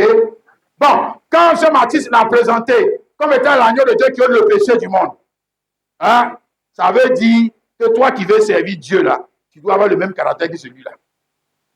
C'est le caractère de l'agneau. OK? Maintenant ici, on parle de quoi? De l'image de Christ. C'est-à-dire qu'il s'est métamorphosé dans le temps. Il a changé d'image dans le temps. Tu comprends ça, le frère et la sœur? Et dans ce temps de la fin, il est quoi? Il est l'aigle qui vole. Parce que dans ce temps de la fin, il se prépare à partir. À partir avec qui? Mais avec ses aiglons, à partir avec ses enfants, à quitter la terre.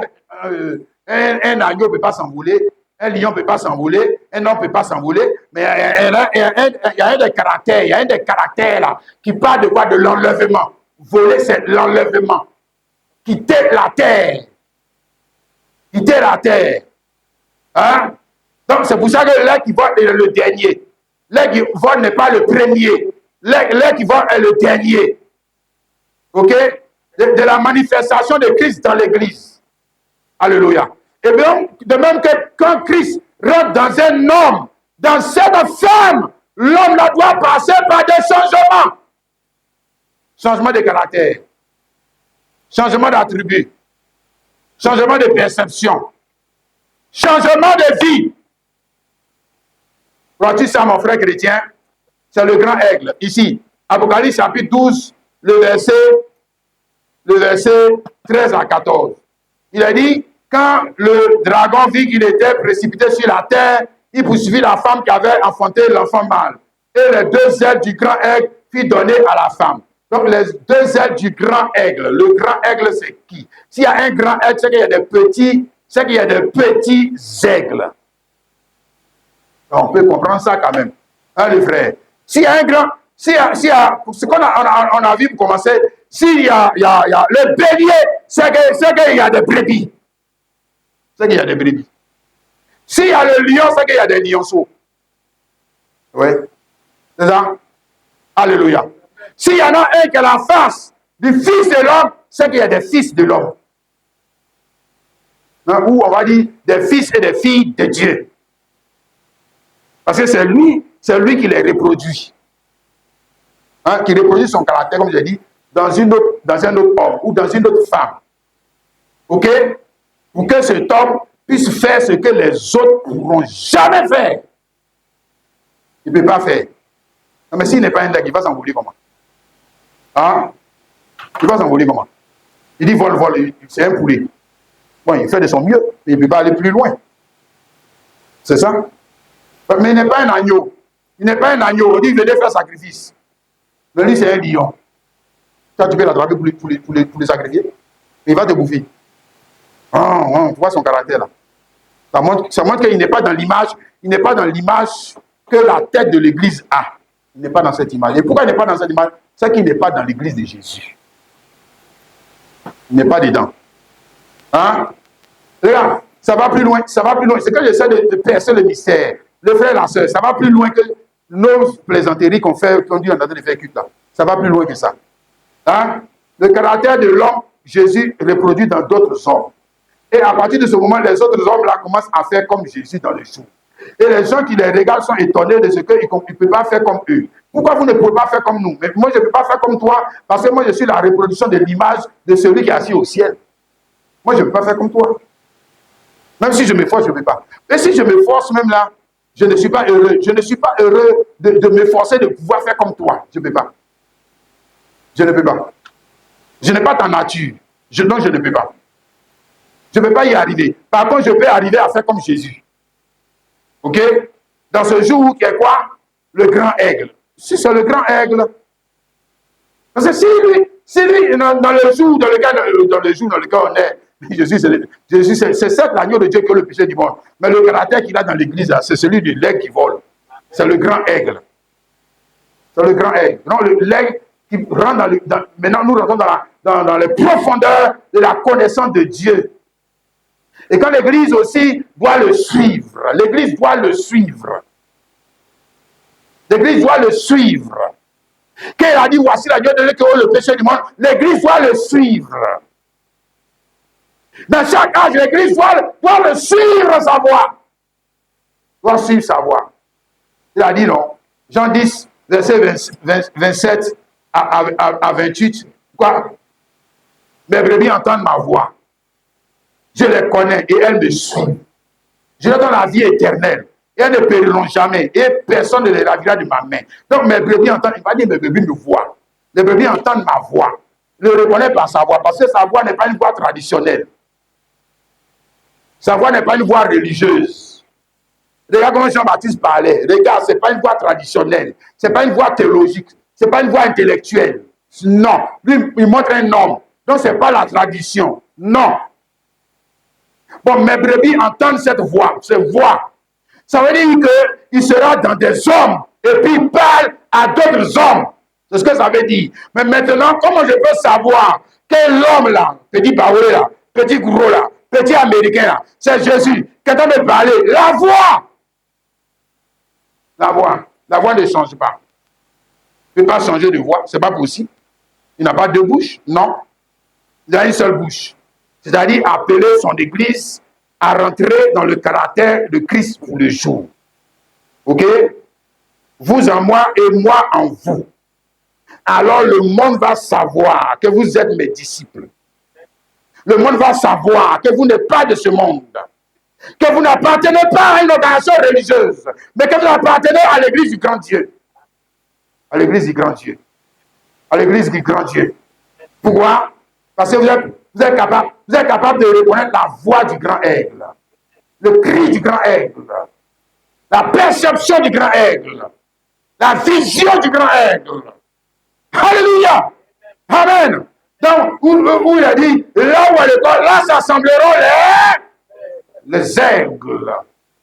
On a quitté l'affaire des brebis, mais là, dans le temps, c'était brebis. Maintenant, on passe d'une forme à une autre, ou d'une image à une autre, selon la tête de notre église, selon le président de notre église. Alléluia. Selon le Fils de Dieu, le Père de l'église. Alléluia. Tu vois ça, les frères et la sœur. Je vais te montrer ça. Je vais te montrer ça encore d'une autre manière. Hein, supporte-moi un peu dans l'ancienne alliance. Dans l'ancienne alliance, ce que je dis là existait sous forme rudimentaire. Parce que j'ai dit, ça commence toujours de manière rudimentaire. Bon, ici, là, nous, on est dans la perfection. Hein, voilà. Mais dans l'ancienne alliance, c'était déjà sous forme rudimentaire. Sous forme rudimentaire, l'ancienne alliance, c'est l'Éternel Dieu et son Église, l'église d'Israël. Et ici, dans Exode chapitre 3, verset 7 à 8, il dit quoi? Et l'Éternel dit, j'ai vu la souffrance de mon peuple qui est en Égypte. J'ai entendu les cris qui lui font pousser ses oppresseurs. Car je connais ses douleurs, je suis descendu pour le délivrer de la main des Égyptiens, pour le faire monter de ce pays dans un bon et vaste pays, dans un pays où le lait et le miel, dans le lieu qu'habitent les Cananéens, les Étiens, les Amoréens, les Phérésiens et les Jébusiens. Alléluia. Bien, le contexte, nous savons, ils étaient en Égypte, maintenant Dieu dit, il est descendu. Tu vois, non? C'était la colonne de feu. Parce que Moïse a vu quoi? Moïse a vu la colonne de feu. N'est-ce pas? Mais quand il est descendu, est-ce qu'il est descendu dans des hommes? Non. Il est descendu dans l'église? Non. Il n'est pas descendu dans l'église. Il n'est pas descendu dans l'église. Hein? Donc, mais quand on arrive dans pour nous là, c'est lui là, il dit, c'est lui qui vous baptisera du Saint-Esprit et de feu. Alors là, il vous fait rentrer dans sa nature. Ou dans son image. C'est ça?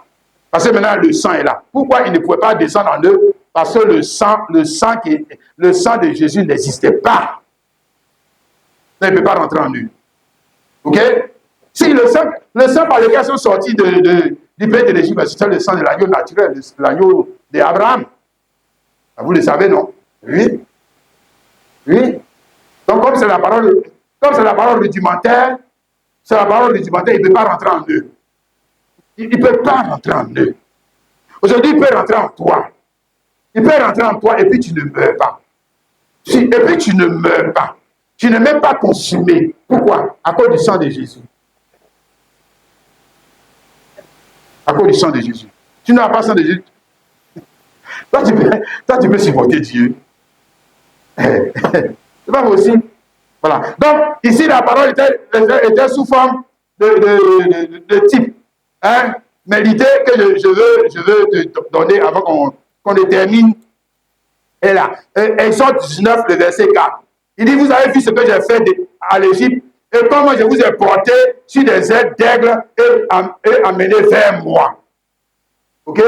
Donc déjà, il nous montrait, ça c'est les différents caractères de son être. L'agneau, là-bas c'est l'agneau. OK? Ici il dit que je suis un aigle. Je vous ai porté sur les ailes d'aigle et amené vers moi. Mais est-ce qu'il est rentré en eux? Non. Non. Non, non, non. Hein? Donc la parole n'était pas encore toujours bien parlée. Je dis pourquoi il y avait un élément qui manquait. Il y avait un élément qui manquait pour que Dieu puisse bien parler la parole. L'agneau de Dieu qui ôte le péché du monde. Il n'était pas dans la scène. Tant qu'il n'est pas dans la scène, il y a quelque chose qui manque. Ma soeur, est-ce que tu sais ça? Tant qu'il n'est pas dans ton mariage, il y a quelque chose qui manque. Tant qu'il n'est pas dans tes affaires, il y a quelque chose qui manque. Pour que Dieu t'aide à comprendre. Tu es malheureux, tu ne sais pas. Il y a quelque chose qui te manque. Ils avaient tout. Ils avaient un mariage, ils avaient tout, mais il y a quelque chose qui manquait. Tant que la chose n'est pas là, Dieu ne peut pas rentrer en eux. Et si Dieu ne peut pas rentrer en eux, les trésors ne peuvent pas rentrer en eux, la vie ne peut pas rentrer en eux, la gloire ne peut pas rentrer en eux, la grâce ne peut pas rentrer en eux, la vie éternelle ne peut pas rentrer en eux, le pardon du péché ne peut pas rentrer en eux. Ils sont malheureux. Ils sont malheureux. Ils sont malheureux. Et beaucoup aujourd'hui dans les églises sont malheureux, ils ne savent pas. Ah, si, ils sont malheureux, ils ne savent pas. Regarde, maintenant comme la parole ne peut pas rentrer en eux, l'esprit, le feu ne peut pas rentrer en eux. C'est pour ça qu'il a dit que quand vous partez faire les sacrifices, là, prenez le feu, vous préparez les pépés soupes là, vous brûlez vos trucs là. Prenez ça pour brûler.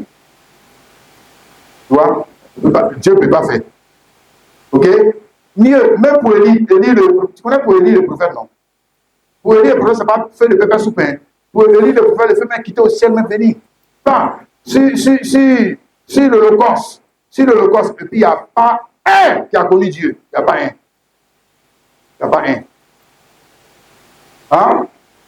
Ah, pourquoi? C'était toujours la parole mal parlée. Pas... Et puis ils ont tué les gens là. Toi aussi. Tu n'as pas vu ça. Hein? Non, il y a quelque chose qui manquait. Mais je montre toujours la parole sous sa forme rudimentaire. Nombre 2, le verset 2 à 3. Les enfants d'Israël camperont chacun près de sa bannière sous les enseignes de la maison de ses pères. Ils camperont vis-à-vis et tout autour de la tente d'assignation. À l'Orient, le camp de Juda avec sa bannière et avec son corps d'armée. Donc, ici, il est question de l'organisation de l'Église et de comment il marchait. Hein? Chacun marchait sous la bannière de ses pères. OK? Il y avait 12 tribus. OK? Et les 12 tribus étaient divisées en 4 groupes. En 4 groupes. Donc, dans le premier groupe, on dit à l'Orient, le camp de Juda avec sa bannière, ses drapeaux. Hein? Bannière, ses drapeaux. Maintenant, le camp de Juda, là, l'Orient, c'est l'Est. La bannière du camp de Juda, c'est quoi? C'est Lion. Si c'est Lion de la tribu de Juda. C'est Lion. C'est Lion qui était sur leur drapeau. Sur leur drapeau, le groupe des gens de Juda, là, c'est Lion qui était sur leur drapeau. Maintenant, on va vite. Et le verset 10, au midi c'est sud.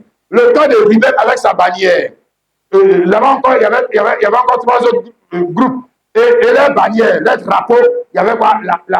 Le veau. Il y avait le veau. Et ensuite, verset 18, à l'Occident, ouest, le camp des frères avec sa bannière. Il y avait quoi? La tête de l'homme. Et au nord, le camp de Juda avec sa bannière. 4e être vivant. Hein, tu le connais, non? L'air qui vole. L'air qui vole. L'air qui vole. Bon, maintenant, tu regardes, c'est comme on a vu ici, là. Ici, là, sous sa vraie image, dans l'église, là.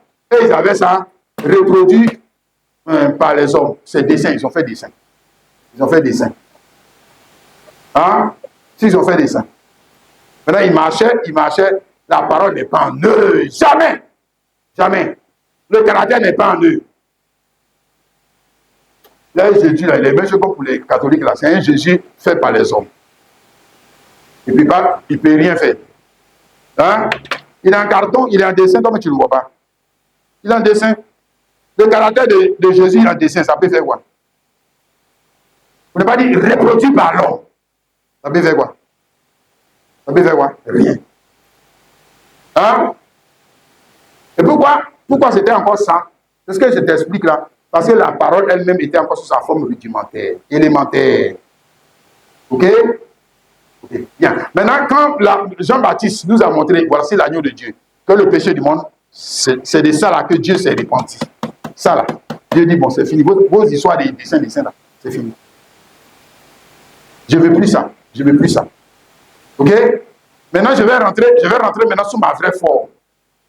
Alléluia. Mais où? Dans le croyant. C'est dans le croyant. C'est dans le croyant. Même s'il dort, il est sous la bannière. Frère, même s'il dort, il est sous la bannière. Hein? C'est ça, non? Il voyage, mais il est sous la bannière. Peu importe partout où il va, il est sous la bannière. Mais imagine-toi, l'ennemi arrive, c'est vrai, tu coupes pour aller chercher la bannière. Aïe. C'est quoi ça? C'est là maintenant que tu vas chercher la bannière. Et puis encore même, quel Christ? Quel Christ même? Quel Christ? Un lion en carton. Il peut faire quoi? Il peut faire quoi au diable? Il peut faire quoi? Non. Il ne répond pas au problème. Hein? C'est ça. Hein? La loi qui possède une ombre et non pas les actes de représentation des choses ne peut jamais, par le même sacrifice qu'on offre, on ne peut jamais par ces images amener le croyant à la perfection. C'est pas possible. C'est pas possible. Bon, maintenant pour amener le croyant à la perfection, c'est ça que nous sommes expliqués, non? Pour là, Dieu est descendu, non? Voilà, on a vu aussi pour nous, non? Acte 2, on a vu ça, il est aussi descendu. C'est la même chose, descendu. C'est la même colonne de feu. Acte 2, j'ai dit, le jour de la Pentecôte, ils étaient tous ensemble, dans le même lieu, tout à coup, il vient du ciel, un bruit comme celui d'un vent impétueux, il remplit toute la maison, était assis, des langues semblables des langues de feu, et apparu, séparés les unes des autres, et se posaient. Voilà. Et là, voilà, il va se poser, c'est qui? Le sang ne lui permet pas de se poser. Maintenant, le sang lui permet de se poser en toi, de rentrer en toi. Il fut rempli du Saint-Esprit et se mit à parler en d'autres langues, selon que l'Esprit leur donnait de s'exprimer. Donc, qui parlait la parole au travers de qui? Qui parlait? C'est eux-mêmes? Non. L'Esprit leur donnait de s'exprimer. Alléluia. L'Esprit leur donne de s'exprimer. Oh, alléluia. L'Esprit leur donne d'exprimer l'adoration de Dieu de manière précise et correcte. Précise et correcte. Parce que l'Esprit, lui ne fait pas de faute. Il ne fait pas de faute. Il leur donne de s'exprimer. Il leur donne de s'exprimer. Oh, le frère chrétien, rentre dans ce culte. Ma soeur, rentre dans ce culte. Sors de ta tradition. Hein? 1 Jean 4, le verset 17, on va s'arrêter. Tel il est, tel nous sommes aussi dans ce monde. Tel il est au ciel, tel nous sommes aussi dans ce monde. Oui. Tel est notre tête, tel nous sommes aussi. Bon, s'il est l'aigle qui vole, tel nous sommes aussi dans ce monde. S'il est la tête de l'homme, tel nous sommes aussi dans ce monde. S'il est le lion de la tribu de Juda, tel nous sommes aussi dans ce monde. S'il est l'agneau de Dieu, nous sommes aussi dans ce monde. S'il est le Fils de Dieu, tel nous sommes aussi dans ce monde. Ouais, si. Tu es le souverain sacrificateur, selon l'ordre de Melchizedek, tel nous sommes aussi dans ce monde. C'est qui il est, c'est ce que nous sommes. Nous sommes. Et c'est ça, le diable veut nous cacher. Si. Le diable veut nous emmener dans la religion. Non. Tel nous sommes aussi dans ce monde. Alléluia. Les qui volent. Crois-tu en ça, mon frère, ma soeur? Ils sont en train de se rassembler et se préparer à partir. Les aigles. Alléluia. Est-ce que tu vois ça? Frère, ils sont en train de se rassembler. autour du grand aigle, la parole pour le jour, de se rassembler à partir, à quitter les traditions humaines et politiques et toutes ces choses pour aller loin. Alléluia. Pour aller loin. Dis Amen. Et que son enfant fut enlevé vers Dieu et vers son trône. Apocalypse 12, le verset 5. Son enfant fut enlevé vers Dieu et vers son enfant fut enfantin un fils qui doit faire paix toutes les nations avec une vieille de fer. Et son enfant fut enlevé vers Dieu et vers son... Voilà. C'est différent. Quand ça arrive chez nous, là, c'est différent. Le gars, là, comment on l'appelle, Élie, il a été enlevé, non? Est-ce que c'était vers Dieu et vers son trône? Jamais. Lui peut arriver à cette hauteur. Il va passer par où? Parce qu'il y avait le sang de Jésus à son temps, puis il va arriver vers Dieu et vers son trône. Il peut. Hein? Et donc, il n'a pas été enlevé. Si. Mais s'il allait vers Dieu et vers son trône, jamais. Hein? Et Moïse, on dit que Dieu l'enleva. Est-il allé vers Dieu et vers son trône? Jamais.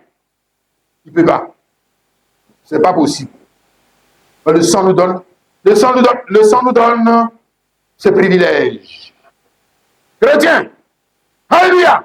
Alors que nous sommes sur la terre, nous sommes déjà au ciel.